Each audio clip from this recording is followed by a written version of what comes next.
Good morning. Welcome into Hurrdat Sports Radio, AM 590, ESPN Omaha, ESPN Tri-Cities. That's DB. I'm Ravi Lulla here on the Pillar Exterior stage. You can also catch us on Twitter, Facebook, YouTube, all of the places you get your podcast as well. What's up, DB? Hi. How you feel about that? Rocky Top has reached the mountaintop. Too cheesy? Too on the nose? Yep. That was a little bit much. That was one of those predictables. I mean, we all can't be like, I don't know, the Kevin Kuglers of the world that just come up with stuff and you're like, wow, that is pretty sweet. It is better than the Jim Nantz top dog, whatever UConn wins, though. I'll take the Rocky Top is at the mountaintop over. Yeah. I mean, and plus we're spoiled. I mean, we've been blessed. We've had some tremendous. Oh yeah, our standard's high. Yeah, we've had some tremendous on-air talent. Whether we got Greg Sharp or it's Johnny the Bish. Hey, Kevin Coog. Bishop's yesterday was kind of low-key funny. Dude, he was baking yesterday. I love Baylor. I love Shireman. Yes. I was like, I don't remember that. I don't either. But that and was I try and listen some. But that was sensational. Yeah, so that was awesome. I always like to give touched it. We touched it. Off the Hizzle Jay Bizzle. I like to give him his love because I get what it's like now, and I don't know if it's ever going to be in my personality, all the way. Mm-hmm. But when you can lean into the home broadcast, go full homer. Go like, and it is the biggest difference between being on the network and like the Big Ten network. So, because I don't have to be biased, but we had to have that talk yesterday about the schedule. Yeah. So I, with the big boss at Lincoln, Jason's just making sure everything is everything. Everything is everything. Yeah. I may have one little snafu, but we'll figure it out. One ain't bad. Oh heck, that's no. pretty good. No, because you guys have a lot of Thursday night games this year, right? Yeah. And they moved one that was on Friday night. Yeah, for the Illinois game. So, I mean, shout out to Morrow and Kirkman. Getting it fantastic done. ADs. I mess with Morrow now over at CWS because he has, his son's pretty good. Yeah. So now he's like playing in both worlds. He's like admin and he's like fan and he's like dad. Yeah. Yeah. There's nobody more intense than the fan dads. Yeah, he's great too. I saw him at the field house the other day. And, I just like, he's just a guy that I like. Yeah. So I rubbed him on the back the first time can't remember where I was going. And I did it on the way out. And I said, he's like, hey, what's up? I said, they usually charge me people at the casino get like $5-10 a minute for that, right? Like, those are good massages. And he just chuckled. He's a good dude. But I like to see, it's cool. Well, I don't know if cool is the word, but Coach Manji's daughters were playing college soccer. Mm-hmm. It's always interesting when you watch people that do a job overseeing of young people to see how they be overseers of young people. Yeah, like their own. It's always it's a totally different person a lot of times. Yeah, so it's like I don't know. It was a weird thing last night just because number one. Full disclosure, I did try to practice that slide. So my back is it let me know. Yeah. Because I was like trying to simulate it and I did it like full go. And I did it like full go again. And I was like, man, that was pretty creative. Because just try it fast. Yeah, it's an incredible slide. And at the time, you didn't think that would be he's tacked on another. Yeah. It actually turned out to be the difference. Yeah, how the ending of that game last night was weird. It was strange. Because I'm sitting there, okay, so it's 6-1, right? Yeah, yes. And then, you look up and all of a sudden it's 6-3. Well, so A&M tacks on 1, and you're like, okay, 6-2, whatever. And it's 6-3, and you're like, it's probably fine still in terms of, because obviously. Now, first and second one out, then you're like. You know what's weird though? I think we may have something. As I'm watching the end of that game, I still feel like I never felt threatened. Yeah, the funny thing about your whole thought process when I asked you yesterday before we left about the game was I can't. Well, you kind of worded it something like this. You go, yeah, I mean, 1-2 top 2 seeds, but I don't know. I just clearly think that Tennessee's better because I asked you, should they be 2.5 to 1? Yeah, because they were like minus 280 or something. Yeah, right? and I said that was high, but I thought they were clearly should be the favorite. Yeah, and I was a little caught up. I was like, yeah, you're a little taken aback. I was like, really? They don't.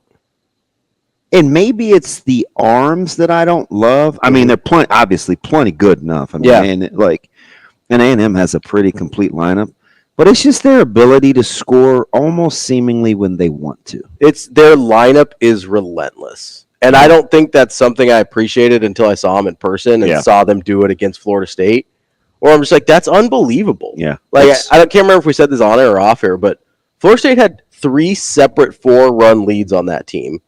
And you never felt good. Never, like 6-2 didn't feel good. 9-5 didn't feel good. 11-7 in the 8th didn't feel good. Yeah. And you were just, that lineup is relentless. It is it's almost oppressive. Yeah. Like to opposing pitchers. It is an incredible lineup, and that's where I just go, no one's got enough arms left for that. And the weird thing is because I was vibing with KP. I mean, obviously, he knows as well as anyone. Mm-hmm. The shorter the staffs were last night, the more it would favor A&M. Yeah. And A&M only threw the 3 arms. Yeah. They got about what they wanted. Yeah. KP said 2. I mean, 3 is about all you can ask for. Yep. Right? And it still didn't matter because that lineup is so good for Tennessee. Yeah, just the ability to swipe big bags at a time. And they can, I know most of their, I think over 50%. So technically most of their runs, at least a majority of their runs over the course of the season came off of home runs. Yeah. But they do scare me in other ways. Yeah. I mean, because that's the difference between them and Florida, right? They combined for 26 hits and still only had 11 runs. Yeah. Like, that's kind of crazy. But the staffs were pretty solid. Like, to me, the biggest difference between like a Tennessee team and a Florida team is Florida doesn't scare me unless they're hitting home runs. Yeah. Tennessee's lineup scares me all the time. Yeah, just because they put the ball in play a little more. Yeah, like, and they can. Although I think last night they had six strikeouts total. They did, yeah. Which isn't. I mean, that's not a crazy number. No. No. Would you like to take a stab at how many A&M had? 11. 4, 6, 8, 12. 14? Yes. Oh, wow. I didn't think it was that much. Yeah. After like the 8th one, I was thinking of my degenerate Aaron. Yeah. You know, because he would always, it seemed like inevitably twice a week, he'd send me a text during a Nebraska game. And all it would say is, too many strikeouts. too many Ks. You know, I'm like 14. Ugh. 14 of your 27 outs. God, that's a lot. Were by via the K. I know that it's not, it's a very, at this point, kind of old school mentality to be like, hey, you got to try and put the ball in play a little bit more and whatever. And, it's more in professional baseball than in college because you see a little bit more diversity of styles. But in college, you can also make up for it too. Yes. Because it's so hard to get guys out in the majors. Yes. But I just, there's a part of me, and I don't know if it's just aesthetically or if there's actually good baseball reasons. I think there's good baseball reasons. I would much rather have guys making contact. Yeah. If for no other reason. I mean, you were part of a nutty game last night. Yeah. With the Sox and the Blue Jays. Yeah. I thought you guys, there were probably 4 or 5 games in Major League Baseball where I thought teams were left for dead. I mean, the Mariners got ran down from behind late. It happened to the Blue Jays. I think the Cardinals had to end up holding off the Braves. By the way, the Padres and Nationals was pretty exciting, but I still don't. I'm not gonna steal the shine from Tennessee because I think we do have to talk about your guy, Tony. Mm-hmm. TV. No, there's only one TV. That's my guy, Tony. Tony V. Yep.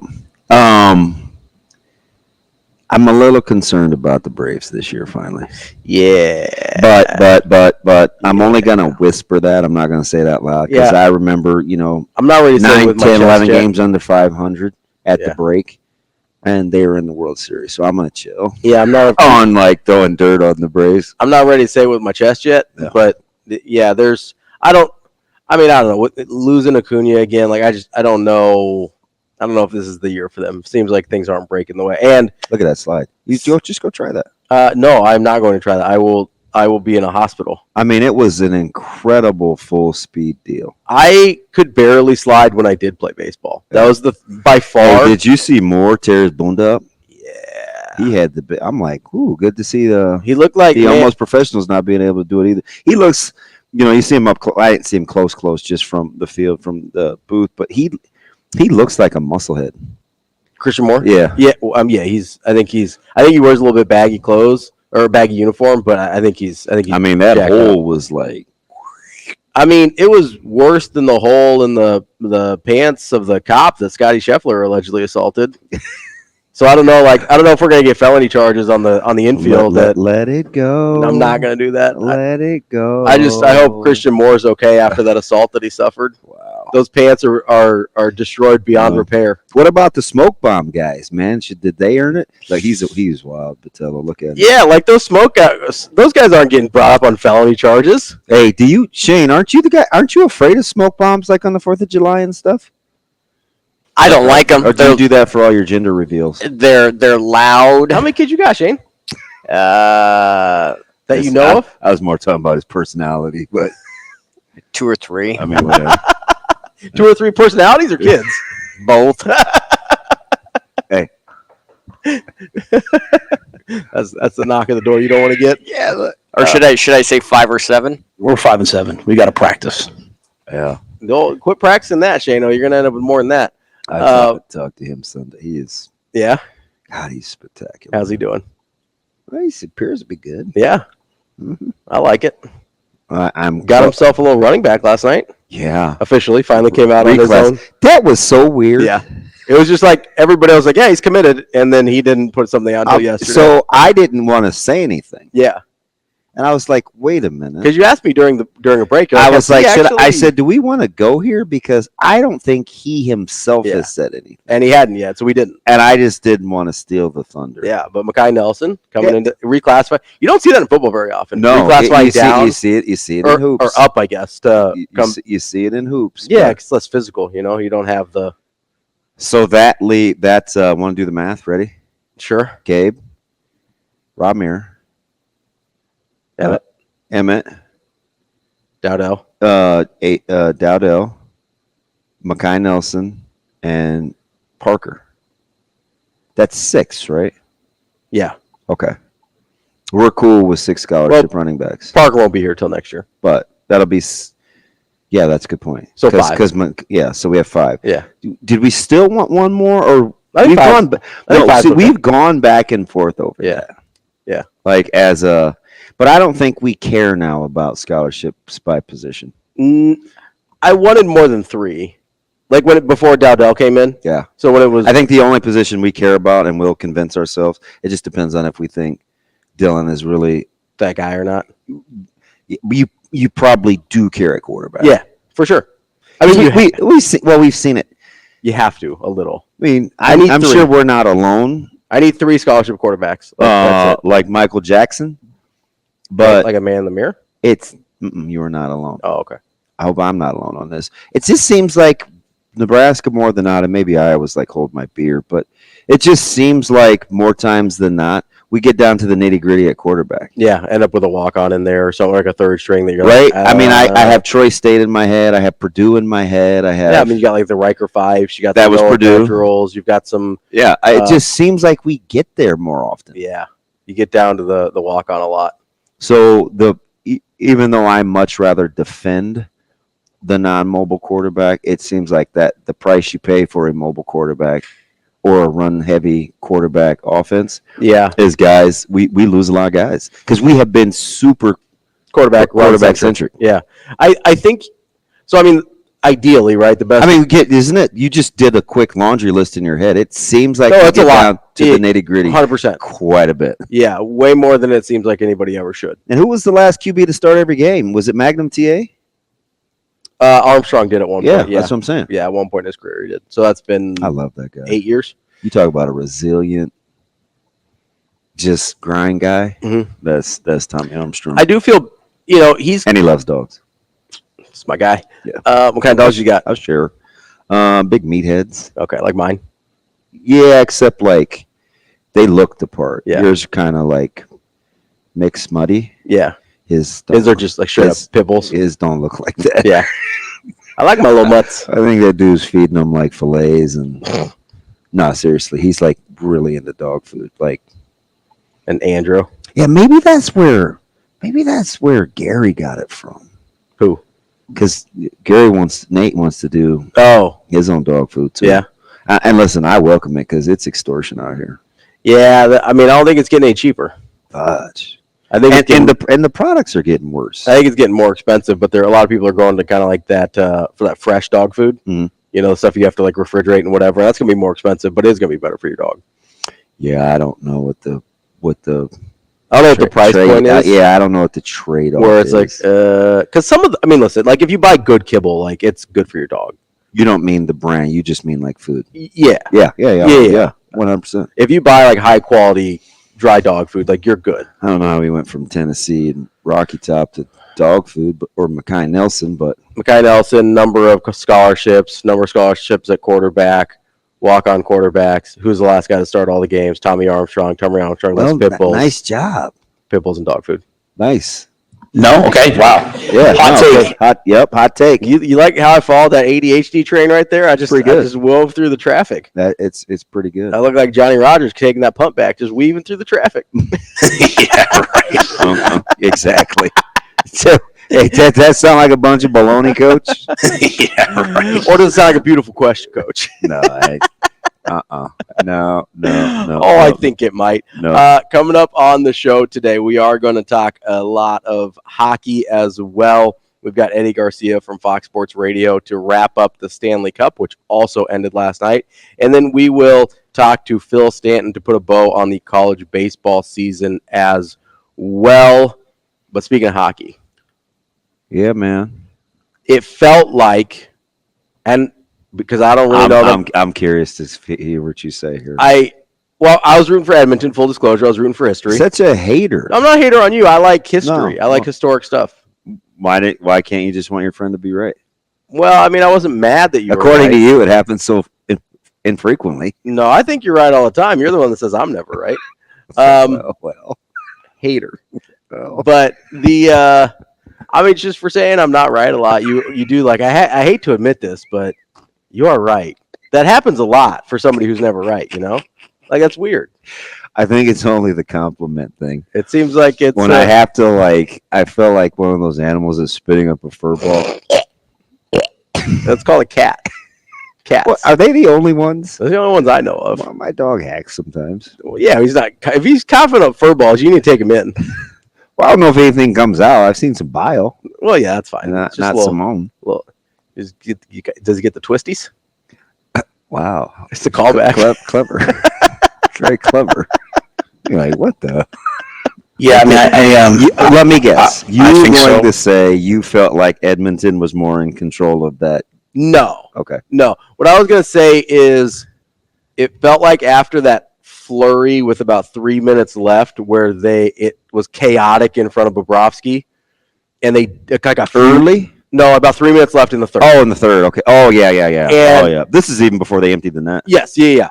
Because they didn't empty the net until like right at a minute almost. Yeah, about a minute 20, yeah. Who's counting? But that stretch, I think in between, it was about 2.5 and 4 minutes. There were several kind of interactions right in front of Bobrovsky. And when they weren't able to score there, I was like, yeah, it's not happening. Mm.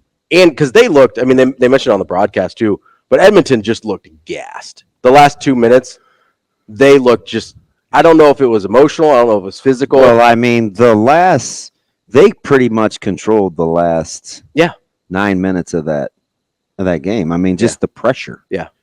Right. And when you're Florida and you play the way that they do, you know, because they finally got back to, you know, the forechecking and being all grimy on the boards and getting loose pucks. Because I thought they got a couple of unfortunate calls. Like, I still don't understand the tripping call against Tkachuk. And if they would have scored on that power play, I would have been. I just didn't. I don't know. It was just weird. I mean, the guy clearly lost his, lost his balance. He's sliding across the ice. He's trying to protect himself going into contact. You get a tripping call over that? But I did like Maurice, although his expression doesn't change much. Did you realize he was 4-0? He's 4-0 in Game 7s, but never won a cup? That's hard to do. Yeah. Yeah, so it just wasn't when it counted. Yeah. Because although it kind of was when it counted, because it was 7, but yeah, he just never got to a Game 7 when it Shane, counted. did you realize that franchise had been such a laughing stock? Because that angle and during the post game, I thought was a little much. Yeah, I didn't. Was it that much of a franchise in futility? I don't know about that. I mean, that was They were using words like embarrassments, and frustrations. And I get the frustrations part, but maybe the embarrassments were from poor records.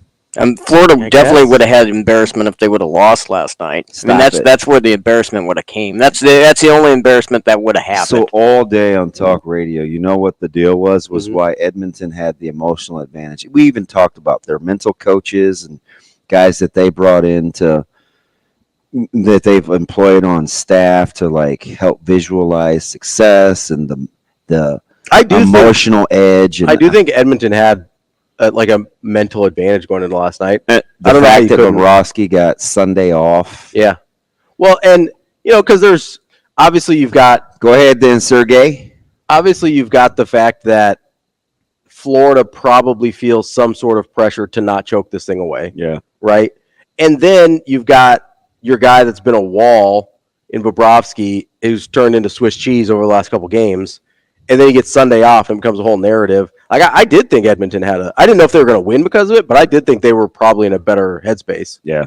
That's a really tough spot for Florida to win that game. That's really impressive for them to return to what got them there. How thirsty you think they are drinking from old Lord Stanley's cup, Ravi? I don't know, man. I hope they clean that thing. What if I know, I always say that. It's so gross. I still drink out of it because it's an iconic deal, but I'm probably washing my mouth out. And it's shaking, or Gensel said, that thing is heavy too, man. You gotta be thirsty. Yeah. What do you think's in there? I don't know. That guy with the gloves has probably been cleaning it all year. I think it can be dirty for a day or two. In the building, that's a pretty cool thing. Get solvent in your mouth or something. I don't even know. Stop it. We are back here on Hurrdat Sports Radio, AM 590, ESPN Omaha, ESPN Tri-Cities. That's DB. I'm Ravi Lulla here on the Pillar Exterior stage. We're talking about Tennessee winning a national championship. We're talking about Florida winning a Stanley Cup. Just weird, right? We just talk about – I feel like we've been talking about this for a couple months now. You just need to catch some breaks. We've given numerous examples. Yeah. Right? You misplay a ball in the outfield. You don't get a check swing call. You a key injury, right? Because I always talk about it. You want to make runs. You got to have a little health luck. Yeah. A&M didn't get it. Looked like a different team offensively. Yeah. Without Montgomery. So how about the second goal of the night last night, where it's. And I get it. Those guys do practice deflections, and you have to have some courage. But the hand-eye coordination, because even on the breakaway, when Edmonton came right back to score, that was about a half an inch away from being a spectacular 1v1 save. Because it was the angle of Bobrovsky's pad that elevated the puck. He got a pad on that. Yeah, he got a piece of it. And I'm like, that would have been. Just imagine guys coming at you. He's got the drag, the great handle, and it's like the lift, and I don't know. You just need some good fortune in sports. You just do. And I'll be totally honest. Did you think Indiana was as bad as they were against the Celtics? And you look back, and nobody's going to talk about that series. Boston could have easily been down 3-1. Yeah, 100%. It's like I said that I think before Game 4 or before Game 5. I was like, this really easily could be a 2-2-3-1 series the other way. And we were kind of like, is Boston not good? That's why we weren't sure if Boston was that good. Sometimes you just got to get a little lucky. You need good fortune. Think about, this is a weird one to pull. I think when the Celtics won their title in 2008, they went to 7 against the Hawks in the first round. Oh, I know. That was a bad Hawks team. And looked pretty average doing it. And looked really good against the Lakers. The Lakers by the finals. Yeah. Right? Yeah. And, that's one of the things I struggle with hockey is I know that there's, like that second goal with the deflection. He's screening the goalie, Skinner, or Sinner. Skinner? I'm confusing the tennis player and the Skinner. Okay, Sinner is the tennis player. I'm having a moment here. It's okay. Too many inner names. Did Verhaeghe look like he had a good angle? No, on the second goal. No, it didn't. That thing ekes through. And so you've got this. I mean, look at this. Yeah, what is that? what are we doing? Like, there's this. And he's got to be thinking, close off his angle, get to near post. I know he's probably kicking him. Oh, yeah, and that was probably, that one felt less fluky than a lot of the other ones, where, like, especially the first one with the deflection. He's screening Skinner, it's a blind deflection, and it's like, oh, we scored, cool. Like, a lot of hockey goals feel like that to me, and it's probably partly because I don't understand what's happening to the degree that, hockey people do. But it also feels like 60% of the goals are, like, pretty haphazard. By the end of the night, did you think Connor was going to get the award? Yeah, I did, just because he was allowed to get in the open ice so much, and he's so good. And you don't see teams lose like that. This is that stretch I was talking about. Oh, yeah. He's just sprawling. Yeah. You don't see teams like that lose when they have clearly the best player. Mm-hmm. You talk about that in basketball all the time. Like, the guy with all things being equal, usually the team with the best player wins. Even if things aren't equal, usually that unequals things. Usually, I mean, McDavid is just sensational. Yeah, it's just such a hard. It's just such a hard championship to win. Just imagine how long ago we've been talking about this. Yeah, it's been 2 full months, almost 2.5. It's incredible. It's an incredibly long playoff. Well, it was the longest season they've ever had, 256 days or whatever it was. Yeah.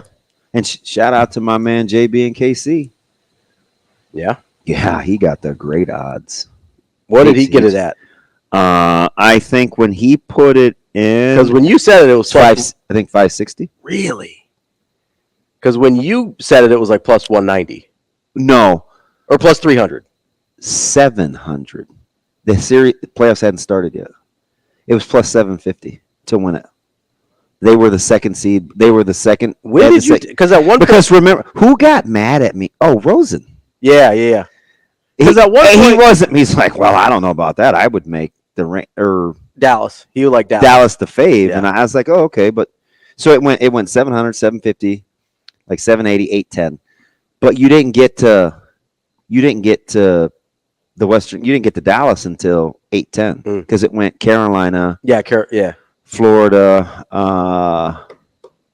Was it the Avs? So your guy that took that, he's drinking out of the cup this morning. He's probably working. He has he builds stuff like he's got a real job. They build big buildings. Yeah, he's got a real job. Let's get to TK real quick here. Wanted to revisit some Nebraska quarterback talk that we had yesterday. I don't even remember what did we talk about quarterbacks yesterday. I think expectations. Oh yeah, true freshman expectations. Yeah. Did you see JV's tweet? Because I think that stat. I didn't want to shoot my shot. I think those stats we talked about as a quarterback. Look up Josh Weiss. Let's get to TK here while I look up that tweet. TK, what's going on, bud? Good morning, fellas. How we doing? TK, what's up? You always sound like you're on the move. Are you walking? Are you a jogger? Do you have the dogs out? Like, are you enjoying the weather? I just got done taking out the dogs. Right now, I'm driving to the gym. Oh no! Do you see any finches out this morning? I haven't seen any for a couple of weeks. No finches. I was in Colorado because my wife's crazy this weekend. She ran a half marathon for fun. Yeah. Oh, great. That's disgusting. Yeah. I practice difficult slides, and you guys run half marathons. See, we're the same. Yeah. I saw this giant raven. It was probably about the size of my whole midsection. TK. This is a huge bird. I think I still have it in my pictures. I took a picture of one that was sitting on my deck, and I'm still traumatized. It's no wonder why people were scared of that in 300 years ago. Yeah. That's why they don't quote that thing anymore. Isn't that what Poe said? I got to show it to you. I got to see if I can find it. It was.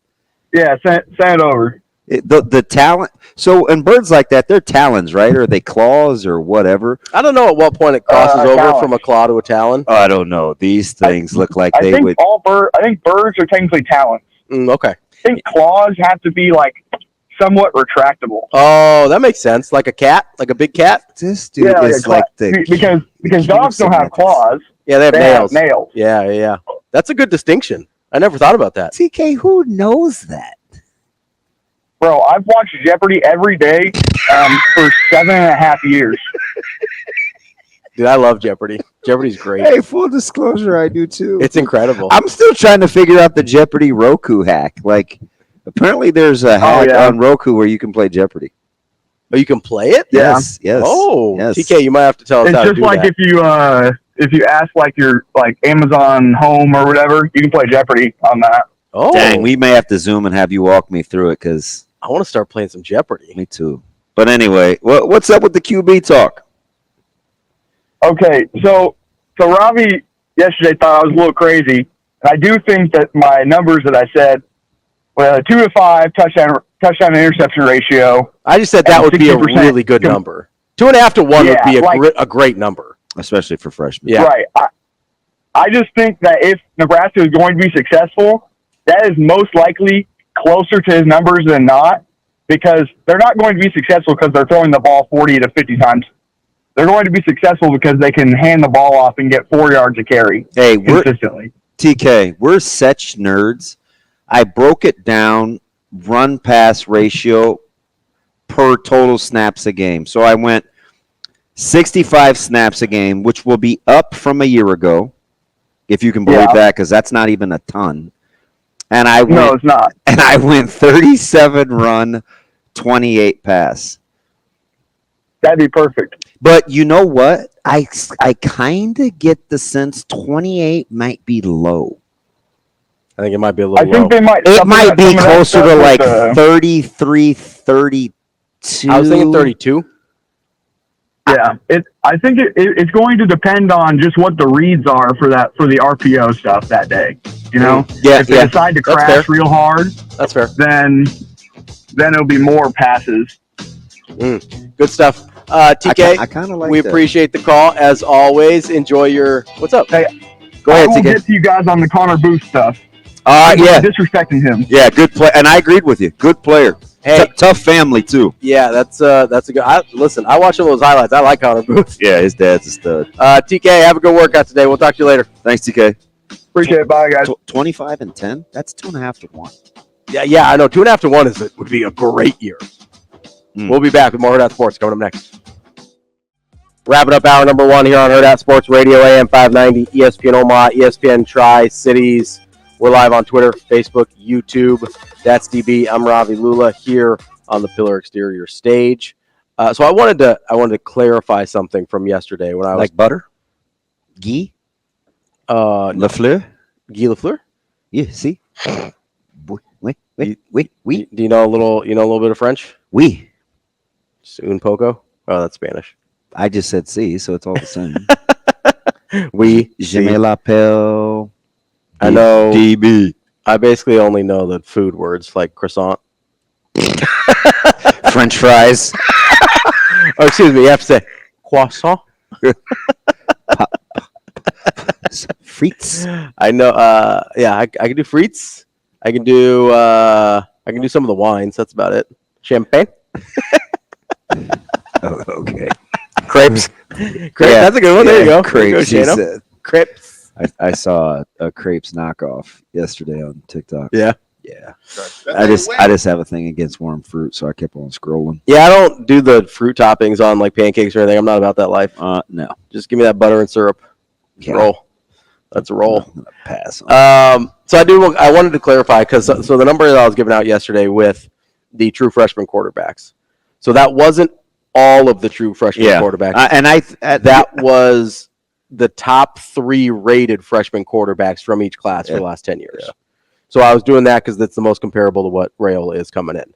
But people did bring up good examples, and I think we talked about off air, like Keaton Slovis as a true freshman had an incredible year at SC, right? Like 72% completion, over 3,000 And I said off air, like just following those guys. He threw it so much. Mm-hmm.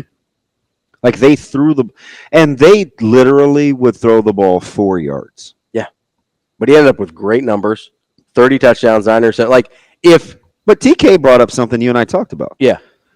So with the RPO element, which everybody does, that's why I think like 58, 59% just isn't very good. Oh, completion percentage? They just make a lot of easy throws now. They do. But to the contrary, though, I'll also make the case that Nebraska will take shot plays because, as we heard one, they're going to murder you. Matthew Aloysius rules say if you want to play 8 in the box and play 3 deep, they'll murder you. We will absolutely murder you. Yeah, and the thing that helps that too is I know I used to be on the defensive side of the ball when we were like a 4-4 cover 3 team. Mm-hmm. And, we would totally gap you out. And, if we got 4 verts, we'd lock a guy. It's just lots of things that you can do. And I'm just thinking, why would anybody play this defense? Yeah.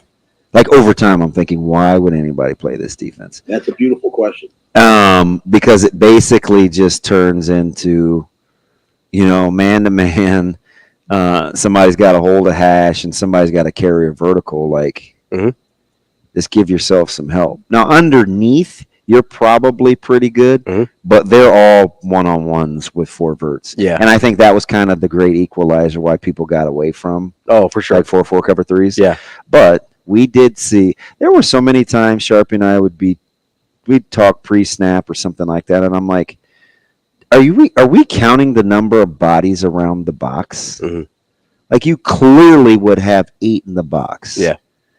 Right? They would be playing with two eyes along the D line, which is the inside shoulder of the guard, and 2 inside linebackers. It almost looked like 4-4s. Mm-hmm. I'm like, you just shouldn't. Safety would be down into the go back to Minnesota.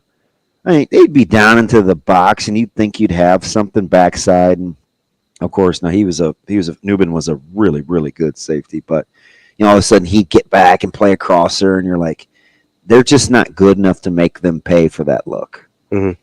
But good offenses, or with more than 1 or 2 proven receivers, they'll definitely make you pay. Yeah, definitely make. Well, I think that's what.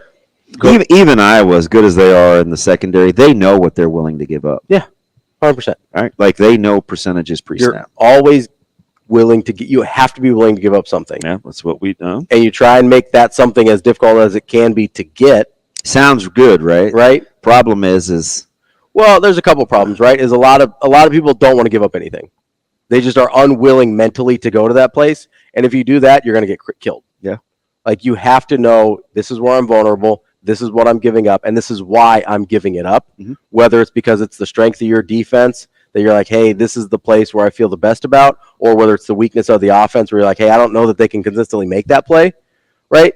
A lot of times that's kind of along the lines of what we think, right? If you're going to make a play 1v1 down the hash, and it's the second or first week in November, or October, and you think you're going to make a living throwing that ball, good on you. Hey, knock yourself out. Yeah. That's what we say about you're going to have to throw it over our heads. What we say about Coach McDermott all the time, right? It's like, hey, if you want to beat him on contested mid-rangers, like you're going to win. Yeah. Like if you're going to make 50% of those, you'll win the game. Mm-hmm. Congratulations. He's betting that you can't. Yeah. That's it, right? It's a pretty simple equation if you're willing to admit it, right? And then you can kind of filter everything else through that. So, and this was more of an off-air exercise, but we're talking about number of snaps Nebraska can get. I think off-air I said 65. Yeah. And then you said to TK too this morning. But now, it seems low. Yeah, it's not a huge number. Well, as bad as they were last year, they got 61. Yep. Right, what'd you say, 1738? 61 or and am a I half. thinking? No, 739 total plays. 739. Divided by 12 is 61.5. And there was a liquor joke in there. I'm like, hey, what's up? Hello. 1738. Anyway, so you're at a smidge over 61 and some change, right? 61 and a half, yep. So you get one more first down a game, one less turnover a game. You could look at it a multitude of ways. Pretty easy to get to 3 or 4 more plays. But I'm just telling you, it's not that easy. Pretty simple to get to 3 or 4 more plays. The numbers sound like, only 4 more snaps a game. Yeah. Again, doesn't seem lofty, but I don't. What about on the other side? What if you get off the field on 3rd down 1 extra time a game? Well, that's that too. Yeah, that's what I mean. You get off the field 1 extra time a game. If you get to the number, what coach rules say? High 20s, low 30%? I think on 3rd down stop? Yeah, he said like the high 20s, low 30s, I think is what he said. You do that, you're giving the ball back to your offense 3 more times a game. In which case you absolutely will get to 65. Yeah. So there are multiple ways to get there. Mm-hmm. But let's say Nebraska's a 35-30 team. 35 rush, 30 pass? Yeah. At 4.2 a carry. Should they get 4.2 a carry as a team? They got 4-4 last year with no pass. I thought the offensive line wasn't very good. Well, I don't know who told you. Weren't our backs average? I do think the backs were average. I thought the offensive line was pretty good. Yeah, you take umbrage with that because I'm kind of talking to you too. Well, I'm never. Were you surprised to see 4-4? No, I knew they ran the ball well last year. A lot of that's quarterback-centric run, though, too. We whined like a lot of that's quarterback-centric run. Kids. I thought the backs were average. I thought the running game overall was pretty good. Did you see the backs YPCs? I'll have to go look. Yeah.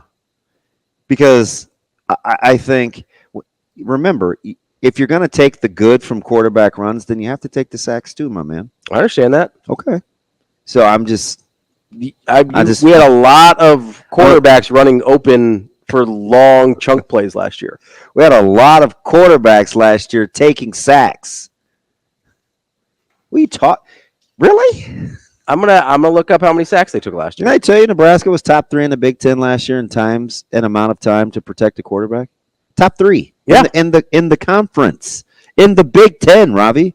They had time to get rid of the football. Nebraska only lost 213 yards on sack plays last year. Only? Yeah. What'd they rush for? 1,600? They rushed for 2,400 total. Net? No, that's gross, and then you take away the 200 and then some losses from the running backs. So 2,100 net. They need to be 25. Yeah, probably. That's a lot of yards, in my opinion. Well, I don't know. I'd have to look up for like a frame of reference. I'd have to look up other. Or you could just do 210 divided by 12. It's going to be less than 20 yards a game. It's like, dude, that's a lot. I mean, and quarterback losses? What are you talking about? 20 yards a game? Oh my Lord! Less than that? Like that's a lot. 17? I was looking at running back yard. I was looking for running back yards per carry. Yeah, focus. I'm working on it, man. Ravi's son Throwing too much stuff. Shane, you just got to talk him into submission. My buddy Jay Noddle, he told me one time. He's like, "Yeah, that's cool, right? People tell you 90% of what you need to know if you just listen." He and my dad, both big proponents of that. He said one thing to look out for in these discussions, because he would always win in all these big negotiations and stuff. He said, just take mental note. The first person to ask a question 3 times in a row controls the conversation. You gotta ask one more time then what the yards per carry I'm just saying, like, I've never in 30 years I haven't forgot about that. The yards per carry for Emma Johnson was 4.6. Gabe Irvin was 5.2. Anthony Grant was 4.0. Shane, we're 5-7. We got to practice. Harburg was 4.0. Listen, Sims was 4.5. For as bad as you think the running backs were, timeout. Just let me say this. Average. Just let me say this. 2 of those guys were over the team average. The guy that you give a lot of credit for, both of them, Sims and Harburg, were under the team average. Sims was just above. Well, is it 4.4 or 4.6? I could be missing. 4.4. Okay, so and he ran for 4.5. Yeah. Okay, he didn't play enough for that to count. But I say all that to say, I still think big time. I'll agree with you in one thing. I think good backs should be 5 yards carry or greater. So don't let the 4.5 thing fool you. But 4.5 per carry is good enough to win. Oh, it's definitely good enough to win. But I still thought they were average. Like, for what the offensive line did last year, I felt like that number should have been higher. Robbie here for O-line. We're back here on Hurrdat Sports Radio, AM 590, ESPN Omaha, ESPN Tri-Cities. We're live on Twitter, Facebook, YouTube, and we are joined now by Eddie Garcia. He is an update anchor for Fox Sports Radio, as well as the host of the Locked On LA Kings podcast and the Puck podcast. Eddie, how are you this morning? Doing good. How are you guys? Oh, well, I almost went from, well, I was going to never be the GOAT, but I almost was like going to be the butt of all the jokes, having, as you remember, picking the Panthers to win this thing. I didn't sleep a wink Sunday night going into Monday morning. If I would have been the guy that, because remember, after game 3, Eddie, I was like, oh, man, this is great. You guys should have hopped on board too. I can't believe I jinxed this thing. That was the gamut of emotion. So if it's just me and I don't have anything at stake, I think the Florida Panthers were feeling on Sunday, Eddie. Well, I think they had to be feeling pressure, for sure. I think if they tried to tell you they weren't, they're lying. But at the same time, the reality was all the previous 6 games didn't matter. Whether they had won or lost, it came down to how they played in that game on that night. They were on home ice.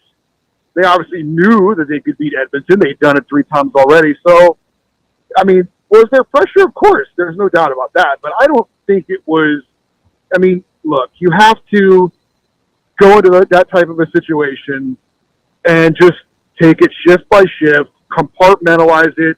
The game is going to be, played in a series of different moments and just win those moments. And I thought Florida came out and established early on the tone that was so successful for them in the first 3 games. They were forechecking, they were hitting, they were being physical, and then that carried them through. And it's certainly a testament to those guys to have that mental toughness to not go into a game like that and be worried about the embarrassment of being only the second team ever to blow a 3-0 lead in the final, and focus on, what the moment that's in front of them, and, take care of business with that, and nobody cares when it's all said and done. If you lost those 3 games in a row, all they care about is that you won the first Stanley Cup in franchise history, and that's what they did. Crazy how the narrative can change, because remember the reports on Sunday were when Bobrovsky got the day off, it was, oh, geez, psychological warfare, like what's going on. And Maurice had said, we'd given him Sundays off before, and then, some smart fans were like, yeah, but that was in series with short turnarounds. Like, what's going on? And sure enough, he went right back to being one of the best, if not the best player on the ice last night.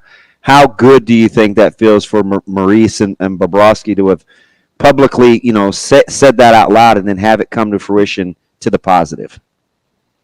I mean, I when Paul Maurice left Winnipeg, I'll be honest, I didn't think it was the greatest exit for a guy like him who's a Hall of Fame coach. Yeah. I kind of felt, honestly, like quit on the Winnipeg Jets. Now, it obviously worked out for him. He's got the last laugh, and he felt like it wasn't going to happen there. And so he went to find greener pastures, and it worked out for him. But I didn't care for the way he left, during the season the way he did. But that said, the confidence he projected in his team throughout when they were going through this stretch of where they lost 3 in a row, he kept his calmness about him. Now, what he was really feeling inside, only he can explain that. But the outward appearance was a guy that was like, we're okay. We're going to, in the end, I still will bet in 7 games my team's going to win 4. He projected a lot of confidence and calmness, and it didn't hurt things. So I don't know. I can't say that was definitely, the edge that it gave them. But, when your head coach projects that kind of calm demeanor and shows confidence in you, I mean, it has to help at least a little bit. But for Bobrovsky, I think there was probably a little bit of a mental reset for him, change things up. I mean, he looked great in the first 3, didn't look good in the next 3. So why not take a day off or do something different, mix it up, whatever you need to do to reset and get ready for that winner take all game 7, do what you got to do. And he certainly looked like the Bob that we saw in the first 3 and not in game 4, 5, and 6. Eddie, let me try and remove the results of Game 7 from your mind for a second here. Going into that game, with the context of everything, like, who would you have rather been? Would you have rather been Florida, having lost 3 straight, but playing at home Game 7 for the Stanley Cup? Would you have rather had the momentum of being Edmonton with all the confidence? You're not worrying about choking. You're in this place where you've got all the momentum and you feel like you've got Bobrovsky kind of on the ropes a little bit. Like, before the game, who would you have rather been? I would have rather been Edmonton. And I picked Florida in 7 to start the series, and we were having a big debate on our show, and I tried to put on the calm face and stick to my guns and, say, oh, no, Florida's still going to win. They're still going to win. They're the better team, blah, blah, blah. I would have rather been Edmonton. I mean, Florida had all the pressure on them on home ice to, again, go down as only the second team ever and the first team since 1942 to blow a 3-0 lead, and you lose the Stanley Cup final for a second year in a row. For Edmonton, they kind of went in that. I mean, look, they're very disappointed, and you get that close and you come up short. It guts you. I mean, it's devastating. Mm-hmm. But at the same time, it's not, for them to battle back and make it a 7-game, look, it's professional sports. I'm not much into moral victories when it comes to that kind of thing. But I don't have an issue with Oilers fans saying, you know what, I'm pretty proud of my team. Mm. I don't have an issue with that. I think I'm okay with that. So for me, going into it, I would have rather have been the Oilers. And frankly, if they would have scored the first goal, I think it could have been a different game. I think it was so important for Florida to get that first goal, to get the crowd into it. And I don't know if they're behind with their style of play, if they have the firepower to come back the way the Oilers, I thought they did. But, hey, all credit to the Panthers for the way they played defense, for the way they killed penalties, for the way Bobrovsky played. But to answer your question, I'd rather been Edmonton going into Game 7. Eddie, I know you remember this when Huizenga first bought the team before he sold. I think they were originally going to be like the Blockbusters or whatever because that was the franchise that he'd had so much success with, and they went through this deal where they went back and forth about season tickets and giving away freebies, and then they wanted to maybe move back to Quebec, and then Caldwell takes over in 2016 to kind of run the franchise. Is there something to be said for their patience in terms of wanting to get this right that makes it a little more sweeter for the franchise? Because they've had some lows, some real lows.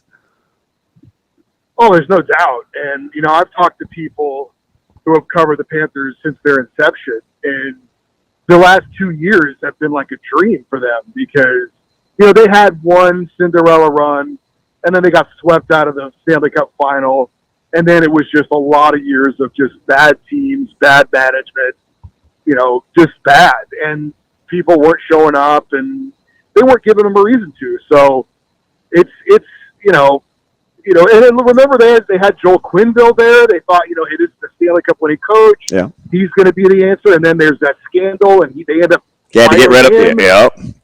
And they have a guy named Andrew Burnett who won Coach of the Year, and they were like, nope, we're going to get rid of him too because we want to win the Stanley Cup. We think he's good, but we don't think he's the guy to get us over the hump. And we're like, oh my God, what are they doing? Mm. But they push all the right buttons, and Paul Maurice ended up being the right guy. And there's a lot of people that were like, man, paying $10 million to a goalie in today's NHL, I don't know about that. Well, in the end, Sergei Bobrovsky wins the Stanley Cup. So when it's all said and done, they made the right moves. And they went out and they were aggressive. They went out and got Matthew Tkachuk, and they went out and added pieces like Vladimir Tarasenko and guys like that. So, they did it the right way, and in the end, they're obviously standing at the top of the mountain. Let me ask you something, Eddie. In a sport that's so difficult to win the championship, perhaps the most difficult of the major sports, how is it that we see mid-season coaching changes seem to? I mean, we saw St. Louis win one. Edmonton almost got another with the insertion of Knobloch. What is it about hockey and maybe making changes at the top midseason that don't seem to normally derail teams in this sport. It's kind of strange. Yeah, it happens a lot. Yeah. I mean, obviously, only one team wins the cup. So there were, I think, 10 other teams this year that made coaching changes that didn't win the cup. So It's not like it's a guarantee that you do it, you're going to win the cup. But, I mean, my LA Kings did it in 2012 when they fired their head coach. They brought in Daryl Sutter. So it's not unusual at all to get at least a bump from it. So it does happen a lot, but, it's crazy. I mean, if you look at, the Jack Adams Trophy finalists from year to year, it's amazing how many of those guys get fired the next year. I mean, they don't waste any time. And even I thought, when Edmonton pulled the trigger so early, they were panicking? Well, no, it was like, man, they are not messing around because they were talking cup or bust was kind of the motto. I was like, damn, they ain't kidding.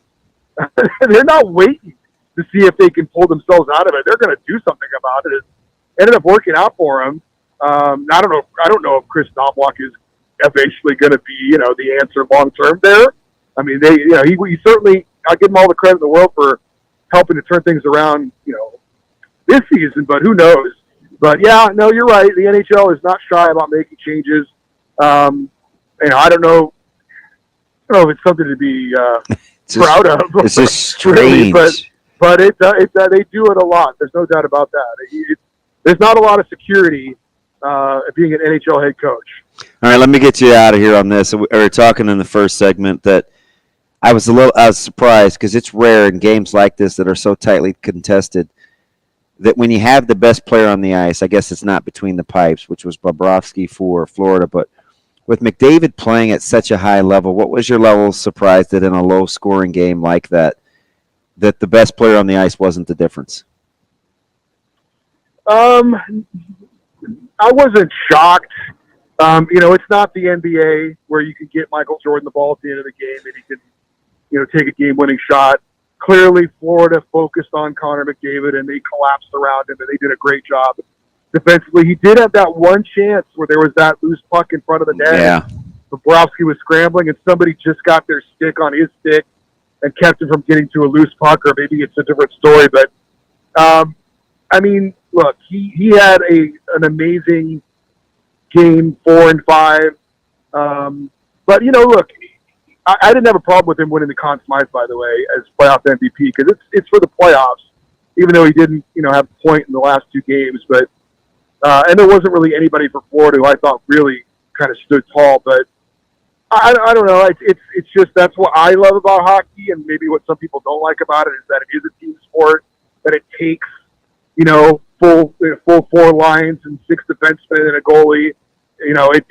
Everybody's got to contribute.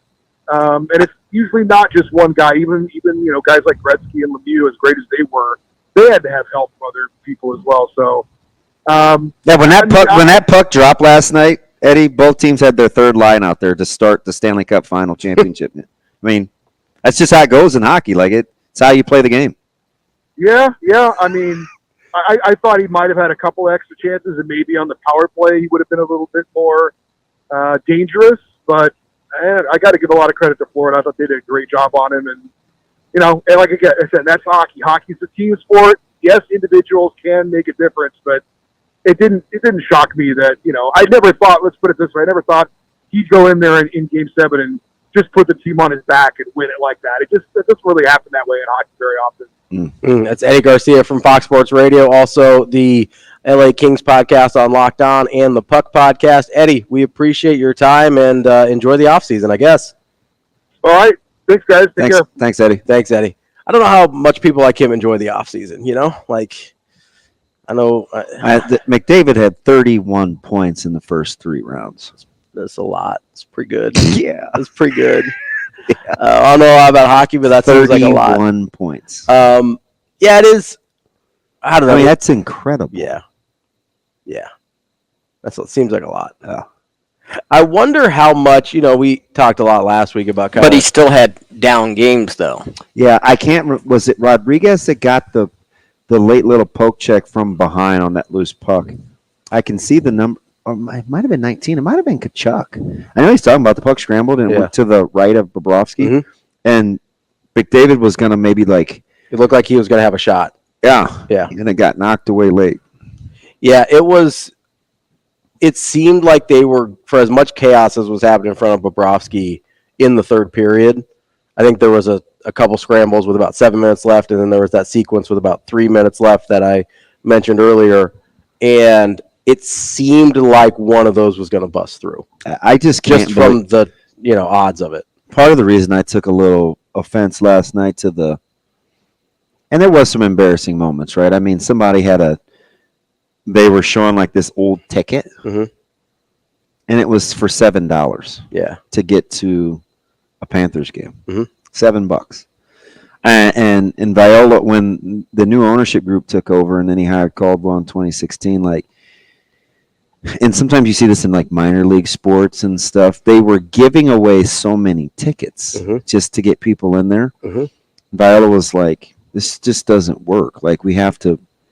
No, you have to roll the dice and invest. Yeah, it's because you're devaluing your product, right? No, I get the why. But a lot of people don't want to do it, right? I mean, they had like 1,800 fans there. Yeah. And my guy Chris was down in Tampa, and he's like, this is funny. Like, between the Rays and the Panthers, I don't know whose fan base is worse. But I used to tell him, at least the Rays were good. Yeah. And that was back when they were the Devil Rays. I mean... So it's like, I don't know. I kind of like to see those stories because the patience paid off. Yeah, I was wondering how much that. What's up, Shane? Oh, I was just going to say, even though it may have swung that way for Florida, there's going to be some team someplace else that is swinging just the opposite way. Just remember that when that happens for a team, there's another team somewhere down the line that's doing just the opposite. Yeah, I wonder. I'm not going to call my shot because it's such a proud franchise, but there's one team that comes to mind. That's the Maple Leafs. Yeah. Like, I don't know how much more patient they can be. They may be just on, you know what I mean? Yeah. But I can't remember what I was going to say, but I wanted to get back to something. Yeah. Because I think, and I'm only giving you a hard time because I'm going to defend running backs. That's fine. With Nebraska and total yardage, but your knight in shining armor, TG, was like, hey, it's 150 yards a game, whatever, for Nebraska, because we were talking about rushing totals and what looks like it's successful. So we go back and we're looking, and Nebraska ran for 176.6 a game, which is top 40. It's top 40. Yep. Nebraska's rushing offense was top 40 in college football. You would think that would yield better results, right? Ideal, like in most cases, yes. Okay. In most of the time, yes. Obviously, we know why it didn't last year. Let me give you a little boost, if you will. Okay. I'll be your B12 for a second. Okay. Maybe to validate you. Why do you think? What's the number? You think that 176.6 didn't yield better results in close games? I think there's two reasons. If you get one, I'm going to be pissed. I think one of the reasons was down the stretch, teams were loading up against them and knew that they couldn't beat them with the pass. So they loaded up against the run, and when it mattered, they weren't getting the 4.4. Right, that's one of them for me. The other one is obviously just the mistakes. You've got a million turnovers, whatever. Like, if you're making that many mistakes, it's going to offset some of the good things. So those would be the two reasons. All right, how many touchdowns, rushing touchdowns, did Nebraska score? Don't look. Just answer the question. I know they were at like 27 total, I think, for as a team. Yeah. How many rushing touchdowns did Nebraska score? I would guess. What's that? I'm trying to think how many passing I think they scored, so I could do the math. I would guess 14. 16, which puts them in the bottom 35. So you're in the top 40 in yards per. and you're in the bottom 30 in terms of touchdowns scored. That's the difference. Yeah. They're not, for instance, I mean, Georgia rushed for 191 yards a game. So that's 15 yards. Mm-hmm. Just imagine if Nebraska snaps the ball 6 more times a game. Yeah. So when you get into the numbers, we make it seem like these things are just oh, they're this, and oh, they'll never be that. Mm-hmm. Like when you get into the minutia of, we talk about going from 61 and a half snaps to 68. That's 2 more stops on third down potentially. It's 1 more first down, 1.5 more first downs. Those aren't big numbers, 1 fewer right? turnover. Georgia runs the ball for 191 a game. That's only 15 more yards. Mm-hmm. You know how many rushing touchdowns Georgia had? 30. 40. 40. Yeah, that'll do it. It's incredible. It's 2.5 times more. 15 more yards, 2.5 times more touchdowns. Just being efficient. Do you know who had more rushing yards per game? Okay. Shane. Let me ask Shane first. Because we get this thing twisted as a fan base. Okay. Who had more rushing yards per game, Michigan or Nebraska? Yeah, I can't even answer that. Like, I think most people would say Michigan. Okay. Why wouldn't you say Michigan? Who had more rushing yards per attempt, Michigan or Nebraska? I think most people say Michigan. Yeah, guess what? It's They both Nebraska. ran for 4.5 per carry. Mm-hmm. Michigan had 169.1 a game. That is 7 yards less than Nebraska. Mm-hmm. How many rushing touchdowns did Michigan score? I'm gonna guess. So Georgia did 4. I'm gonna like 38. 40. Yeah. See, we talk about Nebraska. So, and maybe you're looking at it the other way. Like, oh my God, they can't get out of their own. No, man. They're not that far off. Now, I get it. 40-16 is awful. Mm-hmm.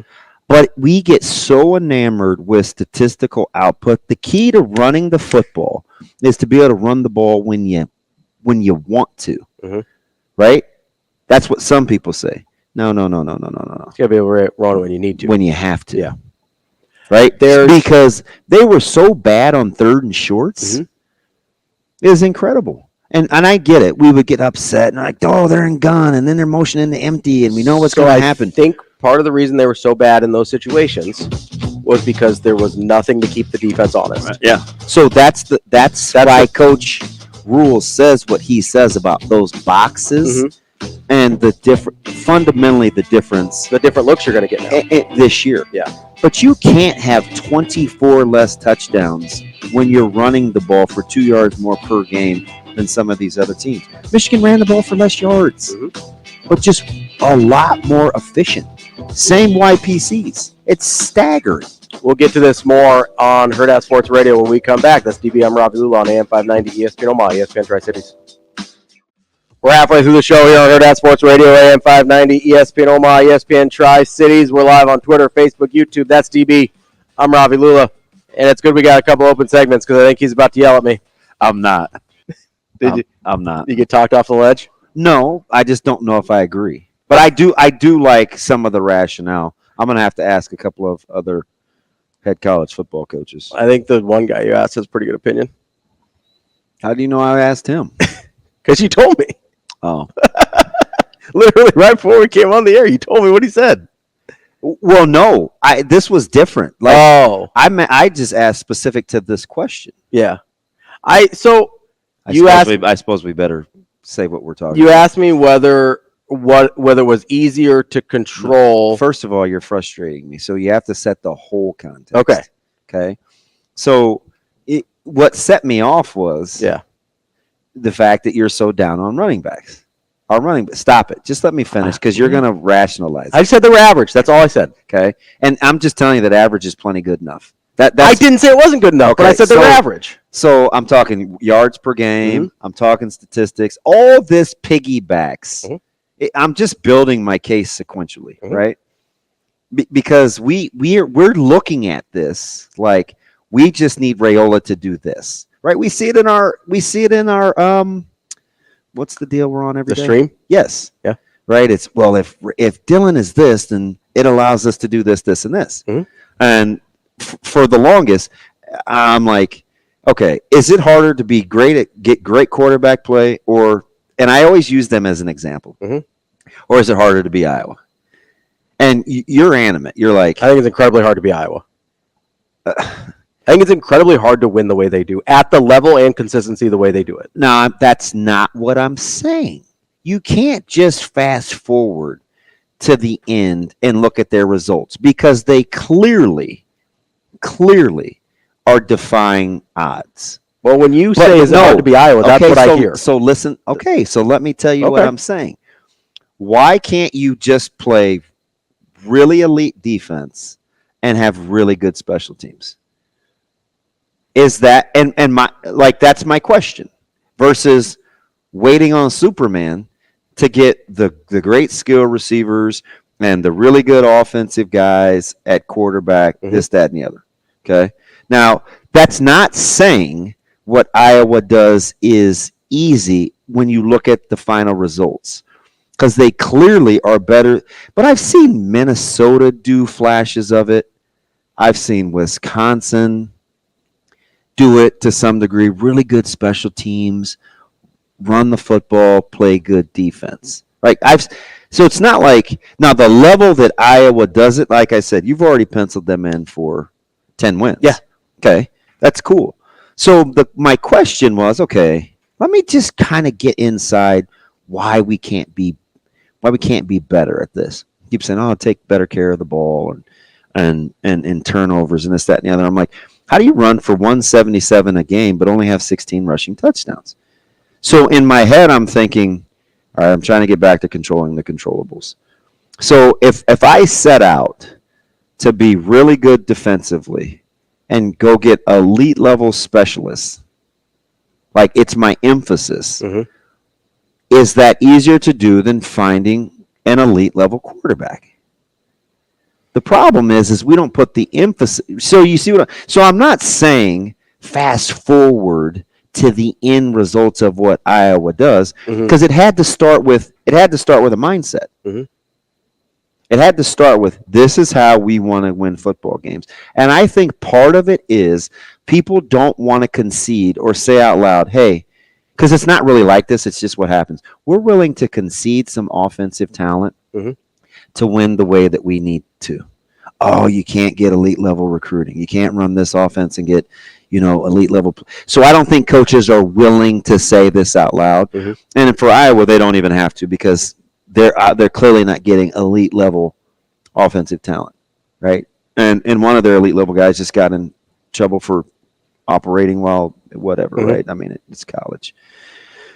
So, like, if I want to go build a building, I'm simply asking the question, which building is easier to build?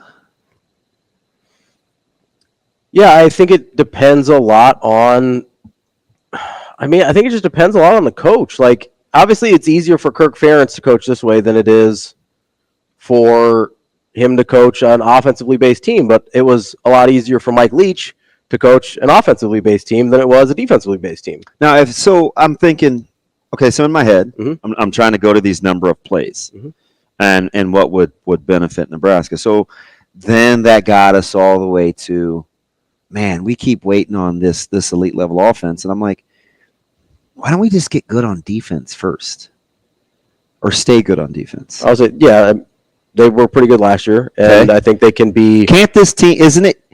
So fundamentally, it seems easier to build on what the defense did last year, and that's different than it's easier to improve more on offense, because the offense had so far to come. Yeah, if they get to average, they've improved significantly better. Yeah. So, but you get the fact that that's not the same thing. Right. Okay. Yeah. All right. So I asked the question. I'm like, hey, man, is it easier to build on offense or defense? I wanted to put it to a poll question, but this is my response. So you can be a tempo team. They have unlimited roster size. In the NFL with 53 players, they die playing that many plays. The RPO rules in college football are ludicrous. You can be 3 yards downfield and guys can get into you, and it doesn't get called. You can run the quarterback, can't run. Then we're getting into defensive schemes, which I can appreciate, but it doesn't make for good radio. He said the lack of huddling and the tempo for the college clock just limits a lot of defensive changes.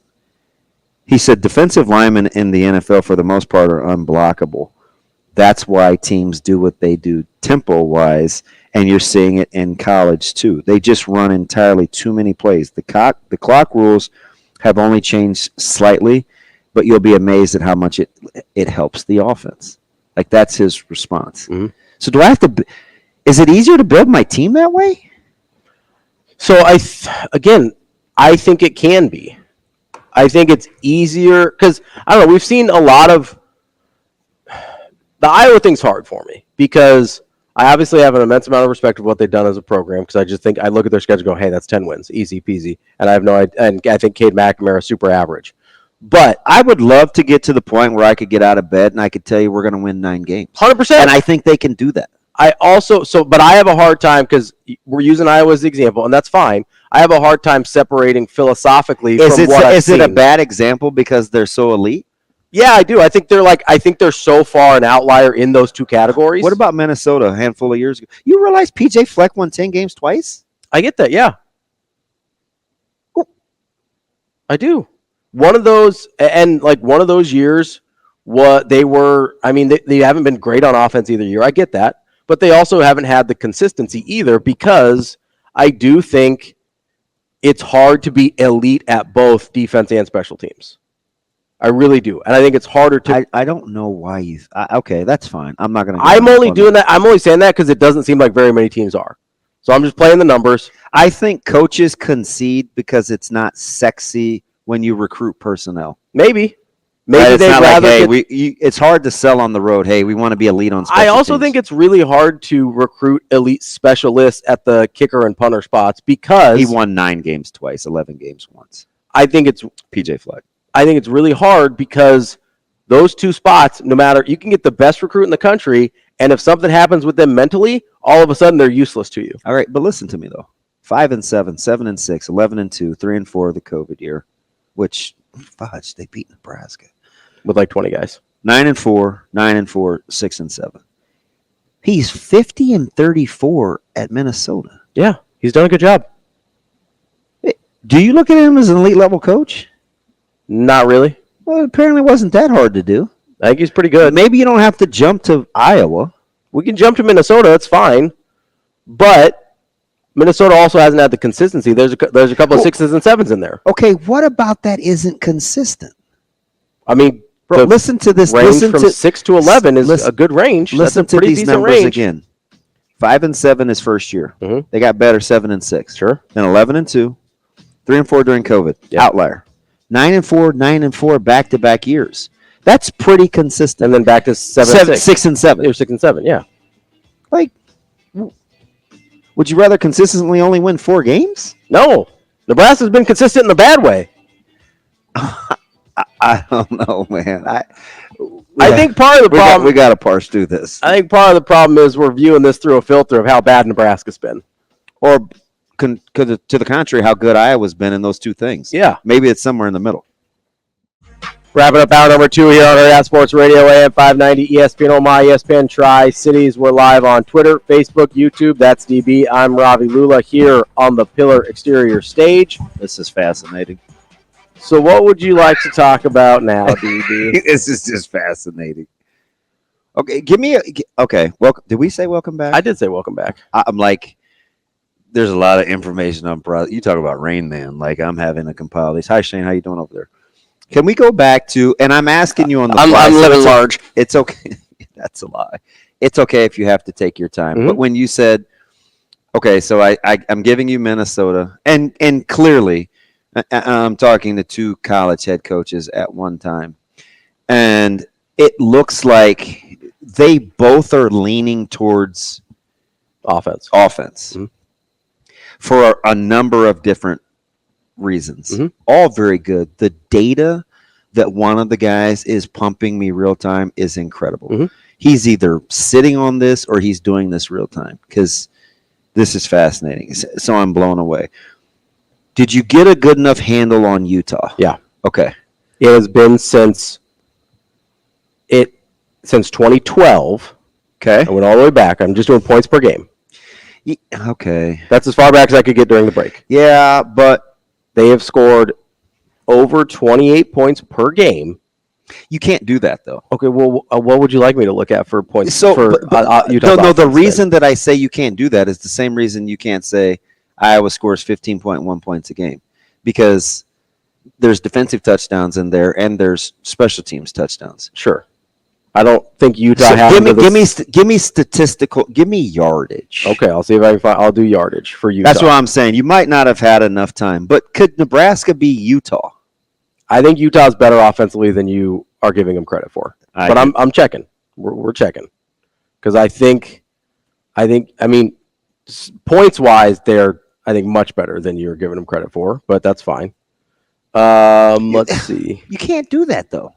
I'm just it's not that I'm not giving them credit. I just know that there's more than just the bottom number of line of points scored per game, because defensive points and defensive setups and turnovers are part of that. Like, it's not rocket science. It's just how much credence do I want to give the bottom. Last year, Utah was terrible offensively because Rising was out. They played terrible offense, right? I'm conceding last year. Okay. They were terrible offensively. 2022, they had 467 yards of total offense a game. 2021, they had 430 yards of total offense a game. Okay. You want me to skip 2020 or do 2020? No. That's COVID, right? Yeah, so we'll skip 2020. Go to 2019. Utah is at 429 yards per game. 2018, Utah is at 396. Listen. Oh, you understand what I'm saying? If Nebraska could have 400 yards to offense a game, I'd be thrilled. So 176 on the ground last year with a bad offense. That means Nebraska would need to be at 214 passing per game. Yeah. You think that's super doable? Would you be? Are you like, woohoo? I think that's good enough for Nebraska to win 8 or 9 games this year. Because of what? Because I think the defense is good. Because of how bad the offense was last year. But see, when I was thinking like that, you were like, well, I think it's just because of how bad Nebraska has been. I do think that change. I think that puts a filter on what we think about offense, because I'm with you. We've been so bad, we think it's harder than it is. Okay, no, I don't. What I'm telling you is, if you arrive at 400 yards, which isn't great, which is what I said about Utah,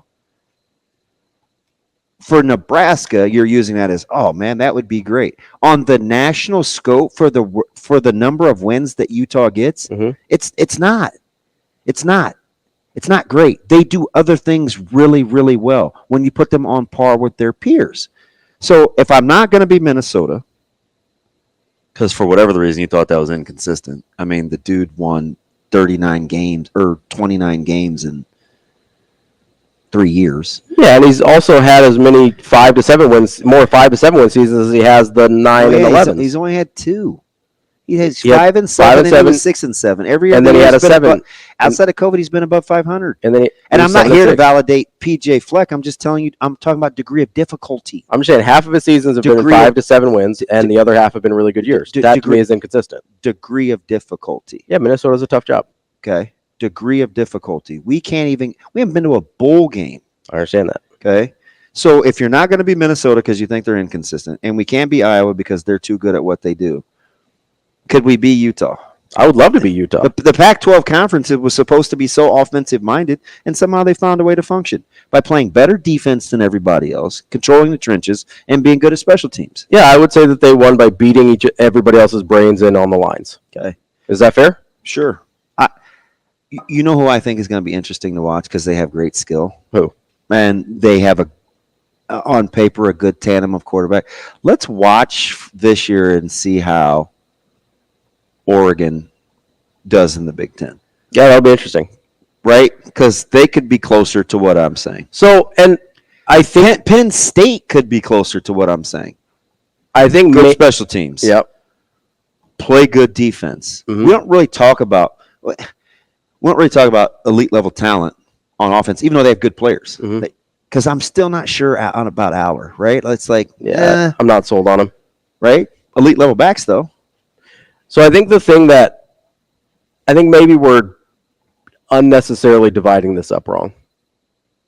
Because what's the thing that all these teams have in common that you're talking about? Whether it's Iowa, whose offense is terrible, whether it's Oregon, whose offense is pretty good or really good in the last couple of years, whether it's Utah, who's somewhere in the middle, whether it's Minnesota, who's been kind of on either side of that line sometimes, but closer to Iowa than they are Oregon.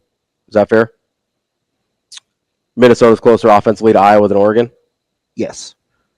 What's the one thing all of those teams have in common that you're talking about? Well, if Penn State wasn't in there, I would say offensive line play. Yeah, you tossed in Penn State late. My brain hadn't done that one yet. My bad. But no, that's fine. But the thing that all those teams have in common isn't just offensive line play. It's both sides of the line, the trenches. Okay. So what I'm saying is, like, no, that's more in my okay. Like, I'll humor me. We don't have to we don't necessarily have to divide this up. Like, well, defense can be really good and the offense can be average, or special teams can be. Can we have the conversation without talking about who the quarterback is? If you give me what? I'm just waiting. If you don't let my body language deter you. Okay. If you give me, hey, you're going to be really good in the trenches, which is, I get, not easy to do. It's maybe harder to be consistently good in the trenches than it is to find pretty good quarterback play. Like, I think that's really hard to do. If you can give me good trench play on both sides of the line, then I will show you a team that will win consistently. That's not like rocket science, but that's what we're talking about with all these teams. Like, that's why we look at Oregon and say, hey, they're going to be okay in the Big Ten, and we look at USC and we're like, I don't know what that's going to look like, right? Quarterback play has been better at USC, right? And under Lincoln Riley in general, you can assume he's going to have a good quarterback.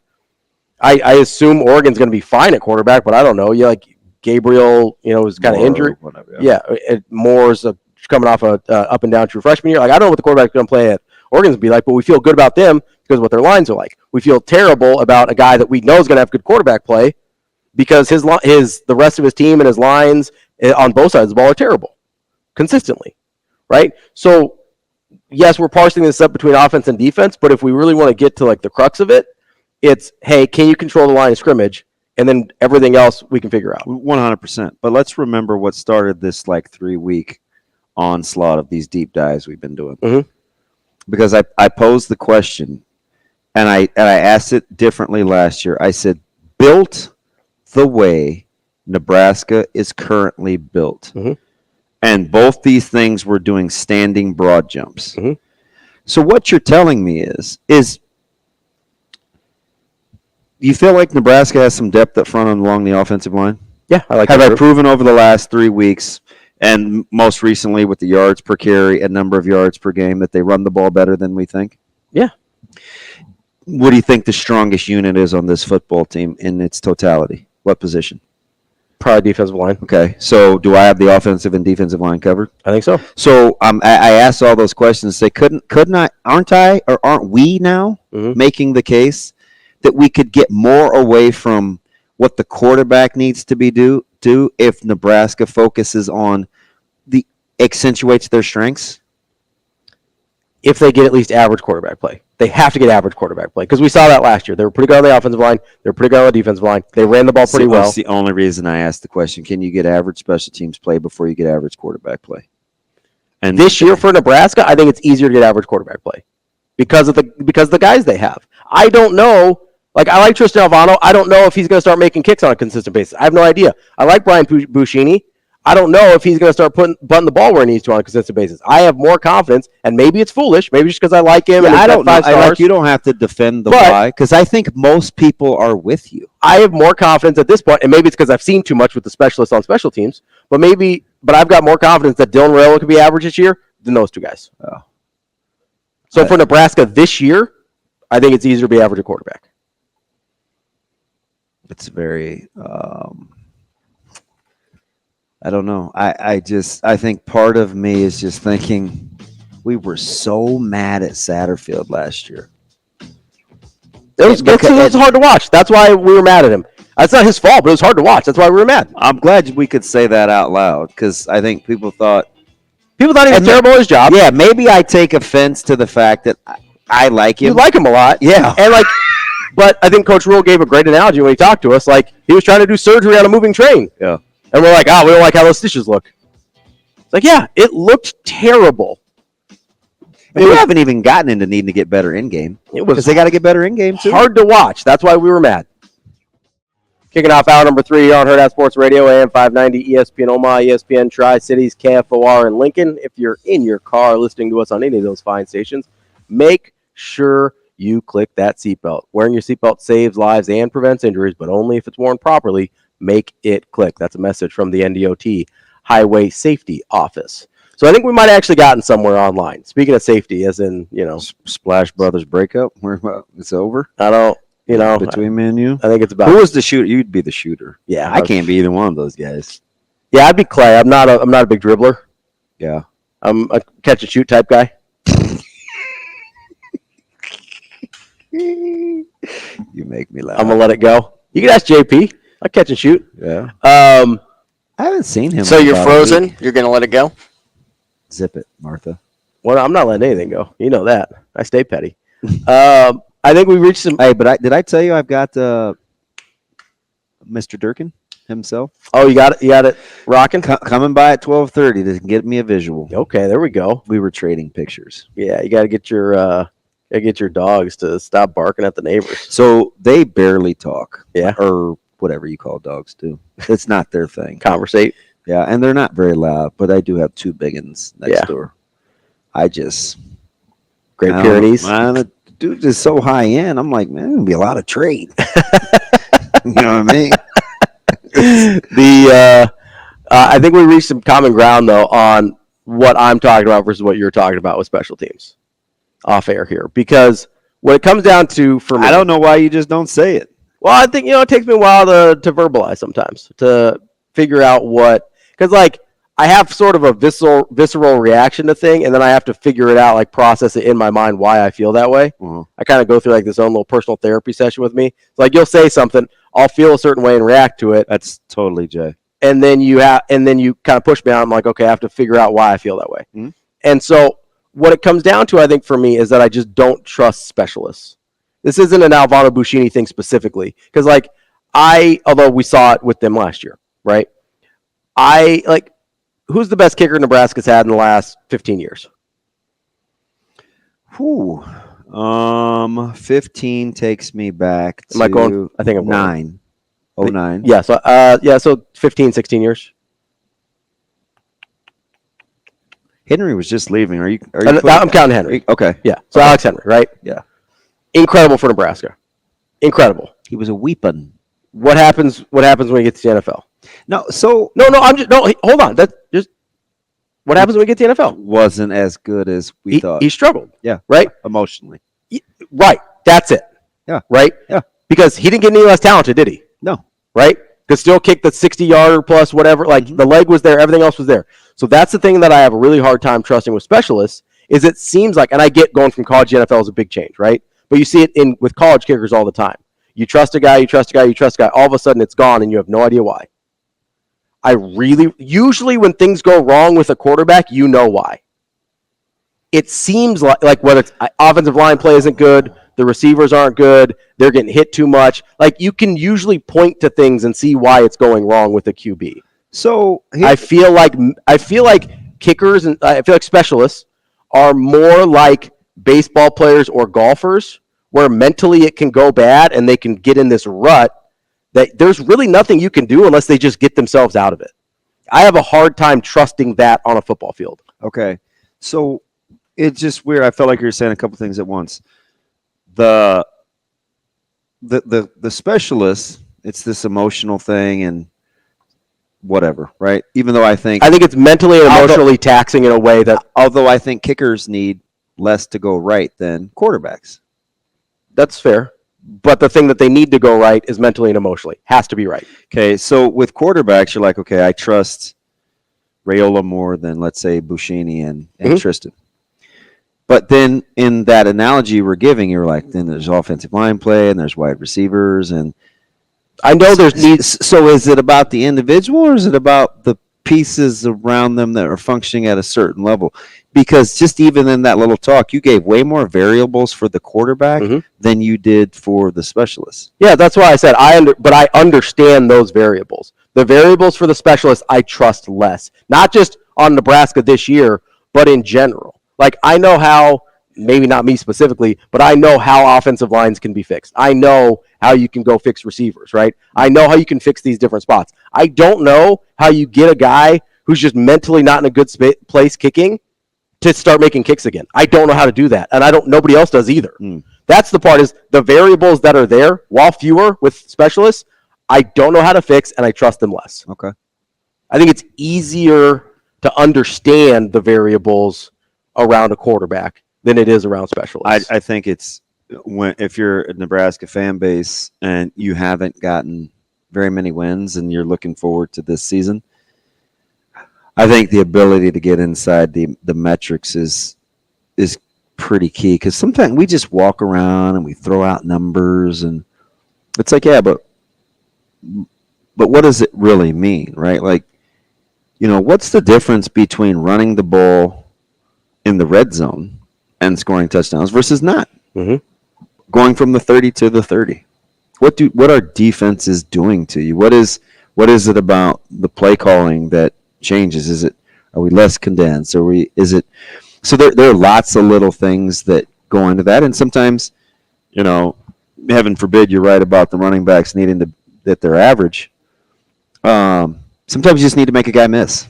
Yeah. Or one-on-one, you got to you have to be able to make a play. So it's not just a statistical output when we look at room for growth, because when you're that poor offensively, I think everything needs to be better. Sure, yeah. Right? When you're that inconsistent on special teams, everything needs to be better. When you can't get off the field on third down, or you need to turn teams over more to get takeaways, I think a lot of things need to be better incrementally, but you can't typically you can't fix it all at once. So I think it's important to know where your strengths are. That's where this whole thing started from. So where do we think Nebraska has the most depth and the least questions?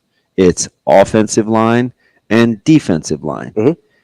My premise the whole time is then build through that. Whatever that means, play to those strengths. Could I toss another group in there? Because I think you can. I think there's. But if you give me one more group, they don't belong in the other. They don't belong in the other two's discussion. No, it could be like a sub, like tier You're 1. You're going to give me wide receivers. Yeah, that's the group.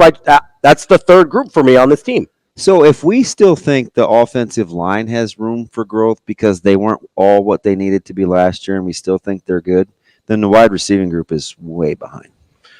Yeah, because there was almost no productivity. Yeah. Versus what we're expecting. I think that's fair. I don't have an issue with that. I also think the offensive line. The offensive line was good last year. How would the wide receivers jump the running backs? I like that room. I like the wide receiver room. I get it, but so we're not talking production, we're talking hypotheticals? Yeah, because I think there's a lot of different pieces on for the wide receivers this year. Okay. I think. Well, shoot, man, if we're going to do that, then I'll take Alvano over a 4-game stretch and Buscini over a 4-game stretch and just compartmentalize that. That's fine. Too. You know what I mean? Like, if you want to take, I understand that it's there for Alvano and Buscini. I'm just telling you personally what I feel like I trust and what I don't trust, right? So, if you want to be like, hey, I saw Alvano be really good for 4 games as a true freshman. I saw Buscini be really good over a 4-game stretch, and that's who I think they are. Like, okay, yeah, great. Then Nebraska's special teams, if that's who they are for a whole year, Nebraska's going to have a lot easier time winning games with defense and special teams. If that's who they're going to be for a whole year, absolutely. If I can say, hey, give me Isaiah Nair from 2 years ago at Wyoming, and that's who I get, done. If I get Jamal Banks from his last 2 years at Wake Forest, and that's what I get, cool. And I get the Jalen Lloyd that I saw in the spring game, awesome. Let's go. I'm off to. So I get what you're saying. Do you want to know why I really think this is important? Because down the stretch, when you have Ohio State, are you going to out Ohio State? No. UCLA is a little bit of a wild card. Yeah, I think UCLA is gettable this year just because of the Do you want to try to outscore SC? No, you want to beat their head in like Utah did. Okay, and then you have Wisconsin and Lincoln. How do you think that game's going to go? Is it a trench game? It should be for Nebraska. Okay, because you're out November 20th. Yeah. Like, is that a trench game? Yeah. Okay. And then Iowa's going to be a trench game. Is that a trench game? Yeah. So the way that I look at it is I don't want to try to out. Like, we played when Gretna beat us 7-3. Mm-hmm. I didn't want to out Gretna. I want to keep that game low scoring and close. Sure. Even the following year when I felt like we were really good offensively, I still didn't want Flores to have the ball last. Mm-hmm. Right?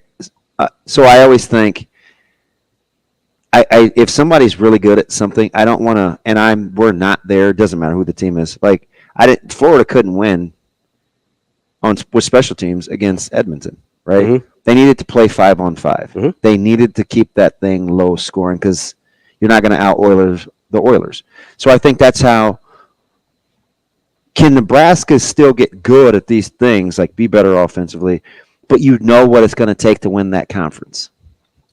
Yeah, I think that's the thing. I think stylistically you can play that way and still be good on offense, though. Like, I'm not saying I understand that. Yeah, I don't think you have to play like USC, right, or play like Ohio State. But I do think it's important to understand what ingredients you already have before you, right? Like, if you're all starch, man, and you're not quite there with the proteins, you better make a starch-heavy meal. Or if you have a lot of good proteins. We're basically taking, we're agreeing on the lines, right? 2 strongest units on the team. And then you're saying, like, hey, I'll take Alvano and Buschini over the wide receivers. I'm saying if we're going to go myopic and go, if ideally they perform to. Yeah. I mean, where would I draw the line? Like, at some point I have to look at what we're dealing with. I understand that. I also think that there's less that can go wrong in the things that can go wrong in a wide receiver room. I trust more than the things that can go wrong in a specialist ed. That's all it is for me.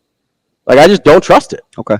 Because I've seen it go bad too many times for seemingly no good reason. I don't know what's going on in their heads, right? Yeah. Might be a very good reason.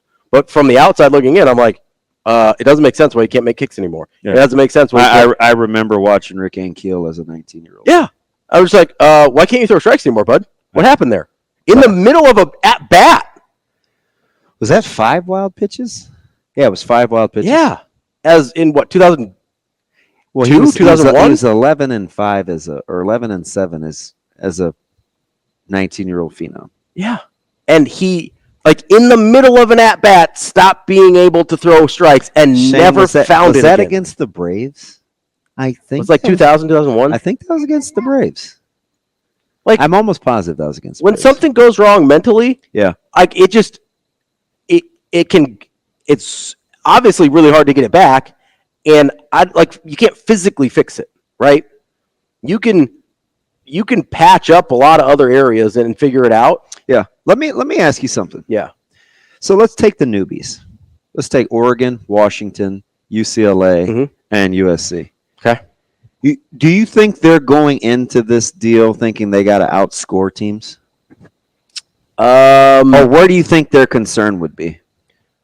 So Oregon, I don't think probably has a ton of concerns. I think they probably because they're pretty physical. They're pretty physical, and I think they're like, hey, if Dylan, we played Ohio State in big, in marquee early season they say, hey, matchup. If Dylan Gabriel stays healthy this year, we feel good. What do you about think USC's thinking? God, we better get better on defense. Okay. What do you think UCLA's thinking? I have no idea what to expect from UCLA at all. What do you think they're thinking though? Probably they ran the ball pretty well under Chip. I mean, quietly. Did, yeah. I don't with Deshaun. I don't know. I'm guessing they think like, hey, we have to be physical. But you think they're thinking offense or defense? I'm thinking they have to run the ball. So offense. If you're Colorado, are you thinking we better get better on offense or better on defense? Well, I don't think Deion's a real logical guy, so I don't know. Come on, man. You're telling me you don't think Deion's going to go out there and be like, hey, should work out, score everybody?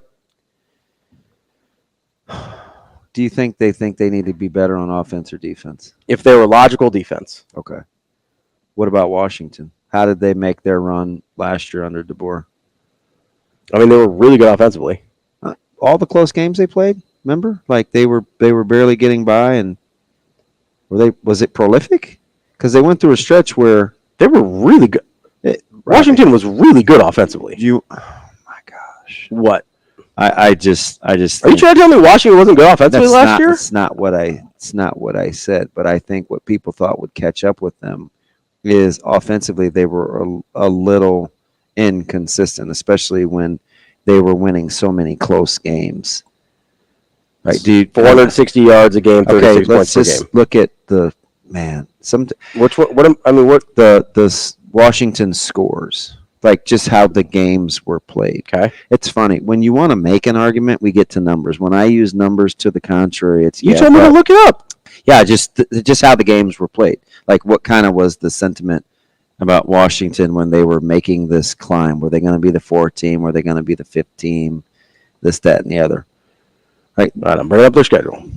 So I say all that to say, for as offensive-minded as the rules are and the tempo is, I think the struggle that these new teams are going to have coming into this conference is either in the trenches or on the defensive side of the ball. And those are teams that historically have been pretty okay on offense. Yeah, I think that all of it is how the conference lends itself. I mean, not everybody can be Ohio State and be high-flying and super talented and still win games late in November. And even to their peer, because they really only have one in the conference. And Michigan will say, well, we're the standard bearer now. They still can't match them physically or on the defensive side of the ball. Yeah. It's just kind of weird. And I can say that and say, man, I do know that Saban said, hey, listen, if we want to compete on the national level, we got to get better offensively. That's right. We bring in Kiffin, and we understand tempo. And people didn't like Georgia's offense against Bama when it counted, right? It was like their margin for error was less. Too much had to go right for them to be able to get points. Right. I mean, somehow this team still rushes for 40 touchdowns a game. When you think Notre Dame, and I get it, their schedule is poo, but they play really good defense, and they run the football. And they have good wideouts too. Yeah, and I mean Sam Hartman was good last year. So I just think for all the talk, I think a lot of it is because Nebraska was so bad offensively. It's the easy place to start.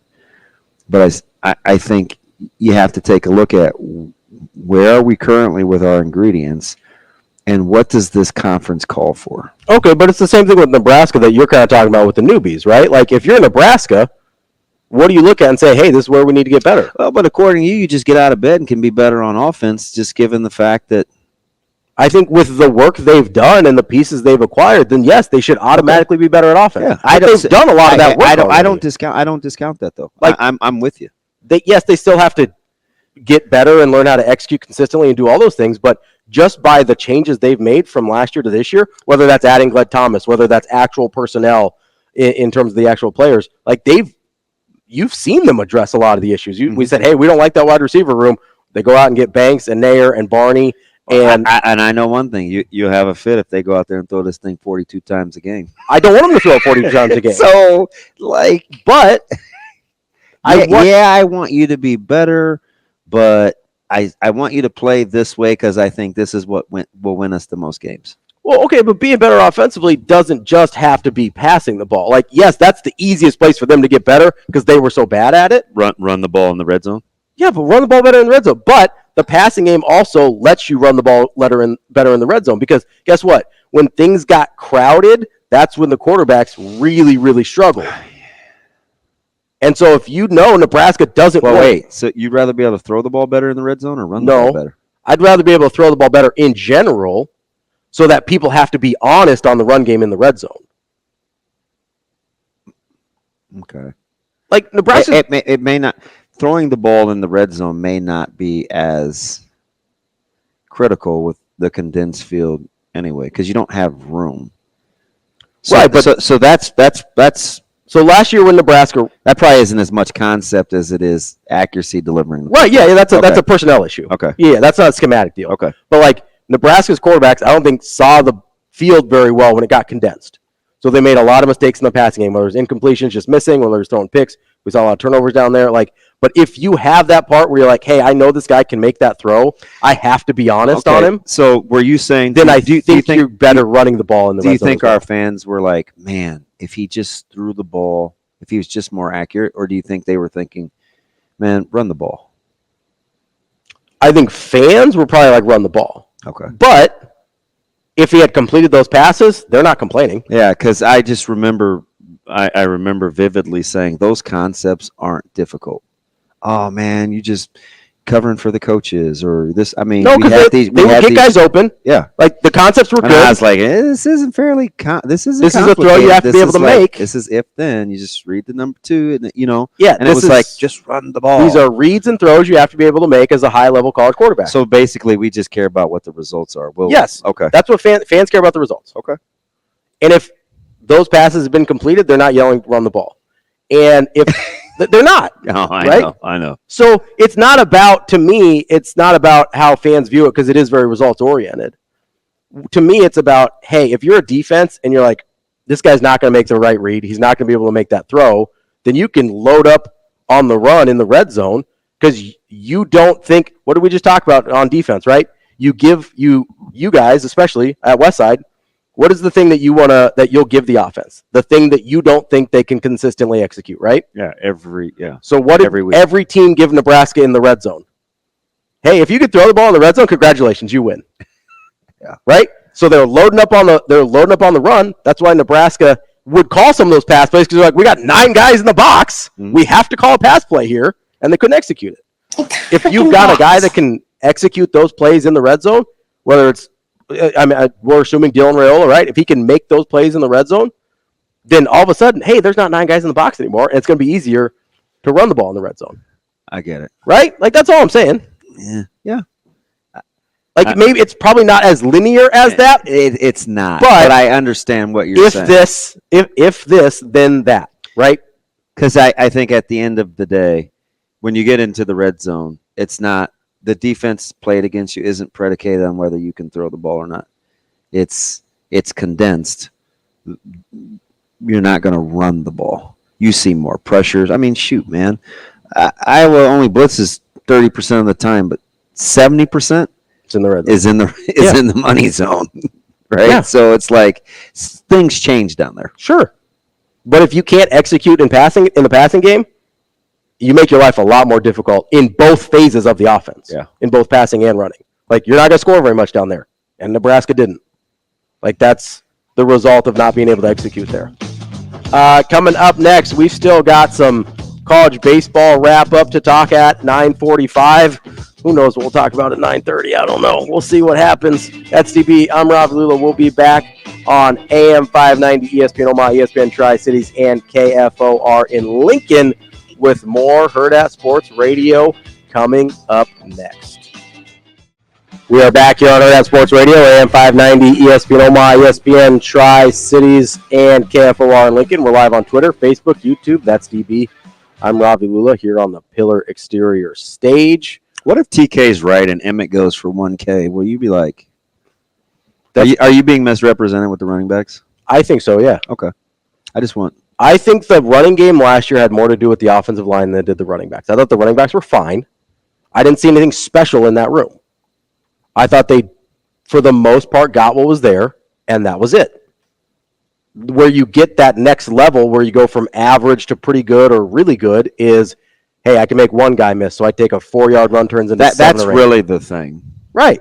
And then if you go from like, hey, that's a good running back to a great running back is, hey, I make the first guy miss, and then I accelerate into the second level, and then you've got if that free defender is like not at the first level. Yeah, right. Okay. And I'm assuming because they're getting 4.5 yards a carry, and I didn't think the running backs were special, that the offensive line is taking pretty good care of the first level. Right? Is that fair?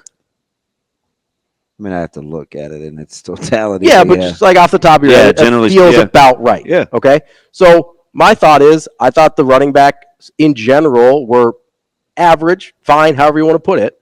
But if you've got a guy, That's fine. Whether it's, Dowdell, whether it's Emmett Johnson, whether it's Gabe Irvin, whether it's Ramir Johnson, whether it's Mekhi Nelson, if you've got a guy that can start making that free defender miss after that initial run, then you get into something like genuinely, I don't know if specials, right? But like you get into it from a solid, good running game to this can be our staple, right? And being able to throw the ball probably makes that a little easier for that group as well, right?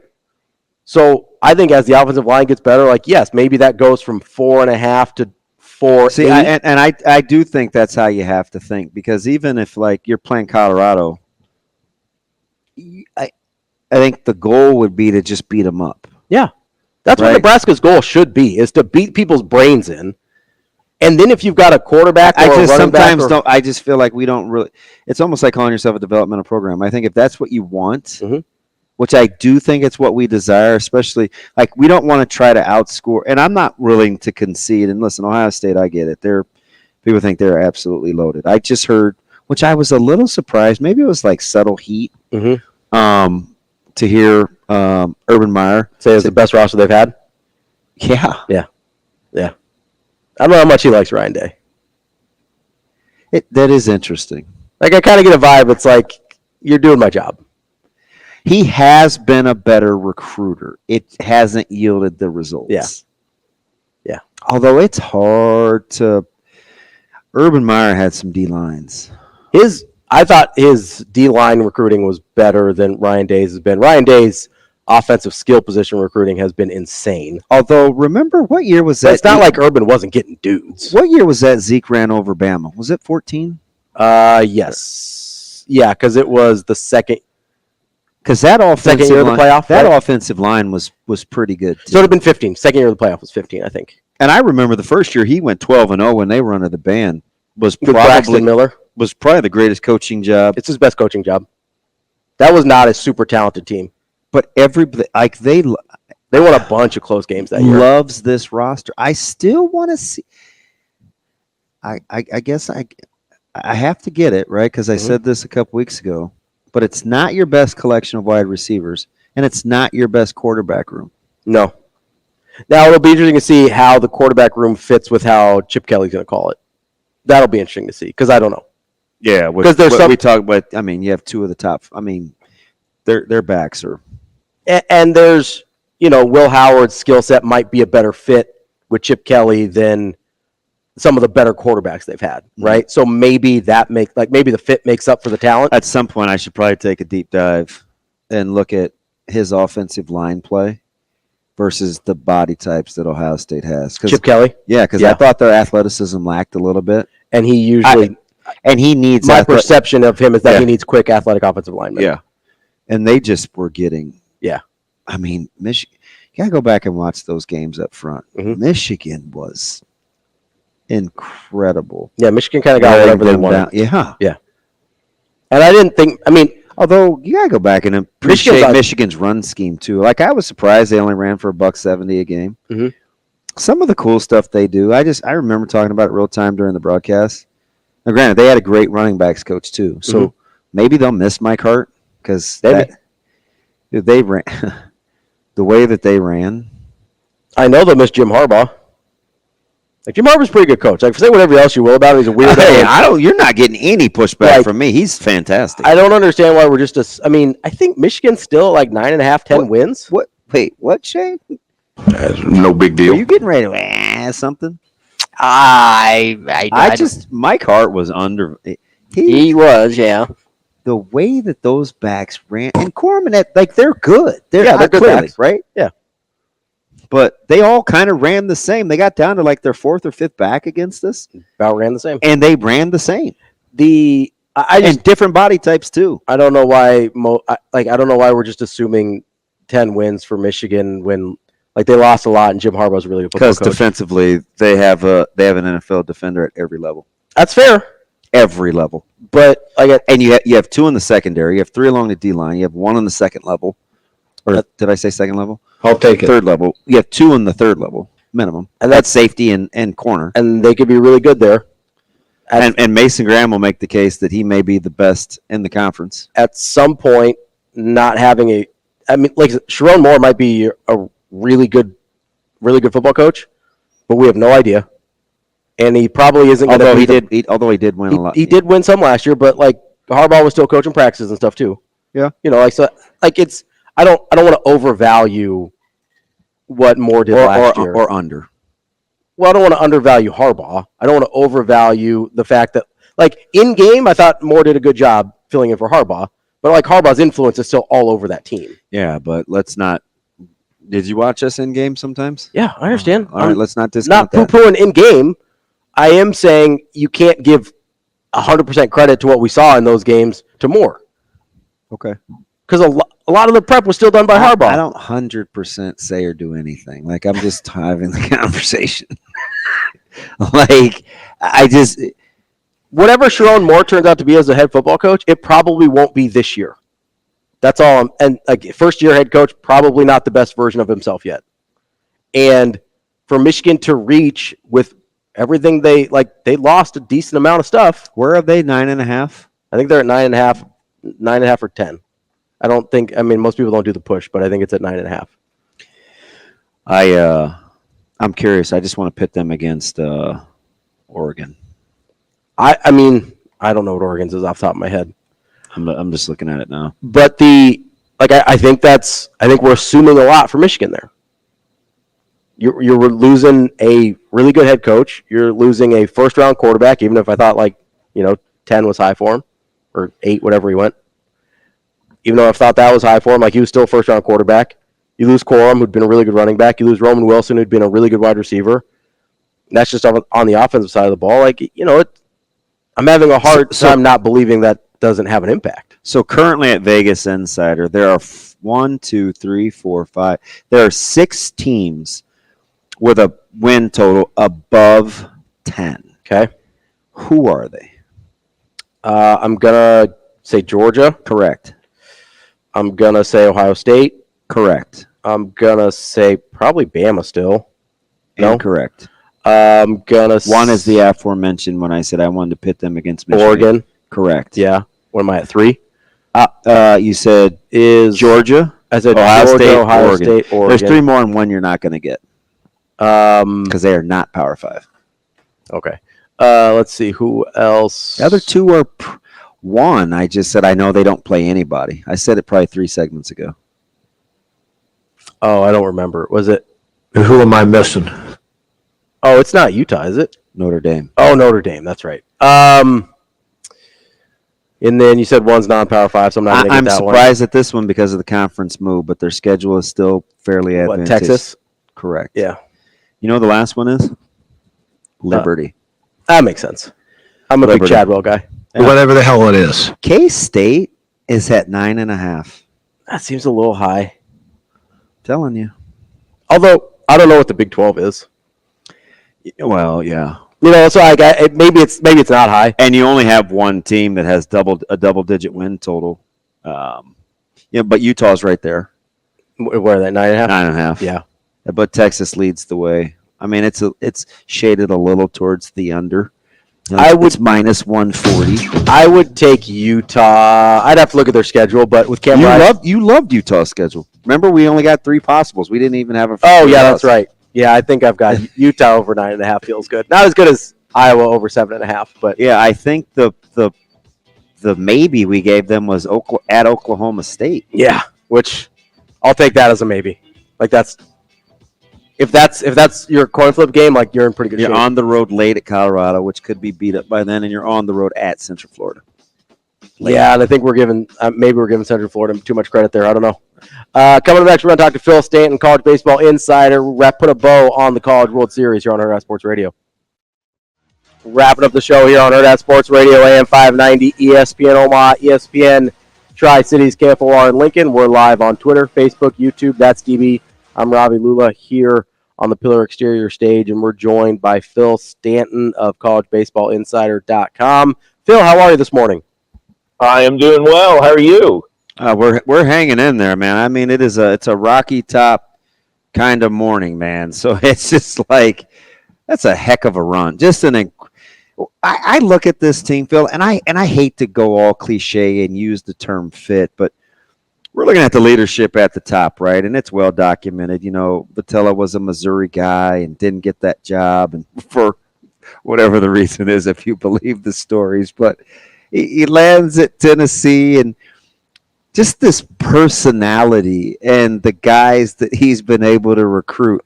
How important was fit and timing for Votella on this run? Well, I think it was everything. I think for all the players to buy in, they had to get those guys who were blue-collar players. A lot of the players, and Tony used the word grit, and that's a really good description for the way that they play. But, you know, everybody had to buy in, and they did. And they've had some strong teams here in recent years, but finally this year they had good leadership from the coaches, but from the players as well. And I mean, the whole team really is a reflection of Tony. And when he came in, he wanted to change that culture. It reminds me a lot of what Skip Bertman did when he first got to LSU. You look around and see where the successful programs are, and you say, I want to emulate them. And so that's what Tony did when he took over at Tennessee, and now this is the culmination. Phil, I'm wondering, as you know, we talk about Tony Vitello and the way he's viewed nationally, and both by fans and media. He's kind of a divisive guy. What does this do for his, I guess, reputation? Because there's been a lot of talk about, despite how good Tennessee's been over the last few years, about him underachieving a little bit and not either getting to Omaha or breaking through once he got here. What does this do for Tony V? Well, I think one thing that it shows, it is so difficult to win a national championship. Yeah. And the coaches had said, too, it's difficult just to get to Omaha, to be able to work through a regional and a super regional, and stop and think of some of the really, really good teams that didn't make it. Arkansas, one of the best pitching staffs in the country, number 5 national seed. They weren't able to get out of their regional. I think, you know, especially a couple of years ago, I think they were really looked at as the villains, and there were so many people that, you know, that just didn't like them from their approach and all. I think they've toned down a little bit, but still they have that edge to them. I think this shows that you can have that type of player, that type of mentality, and be able to win it all. So I think and, you know, I think people knew that he was a really good coach. I think that cements it now. And now that he's gotten this national championship, he's going to have that fire to say, well, I want to get another one. When you're taking a look at how fine a line is it for you, for Tony? We mentioned kind of letting him be his guys, and he's got his own style and recruiting to his personality. And then being secure, because he listens to the media, I get it, but I don't get the rabbit ears either. It seems like he's more defending his guys. How fine a line is it between letting your guys be who they are and still understanding that there's a pecking order on the totem pole as the head coach? Well, I think that's something that he's learned. I think that, you know, a couple of years ago, they had more of an edge to them, and I think they did some things that really rubbed fans and media the wrong way. I think they've been able to control that more, and you didn't have the same incidents this year that you saw a couple of years ago. But I think you know, you still can have those guys that are going to go out there, play hard. They're gonna be able to show their personalities. But I think it's really key, really, for the whole coaching staff, and it obviously starts with Tony, but it also carries down to the assistants, that you still want to respect the game, you still want to, you know, play it the right way. So they're going to have those talks, I think, internally with players if they see something that they don't think is respectful. But they definitely want those guys still to play with that edge. Phil, are we having a different conversation this morning if Braden Montgomery doesn't get hurt for Texas A&M? Possibly, and really, when Texas A&M had such really good offense through their first 4 games, he could have really made a difference in these last 2. The offense just was not as potent in games 2 and 3. Now, part of that was, you got to give credit to Tennessee's pitching, and they may have been able to keep him under control.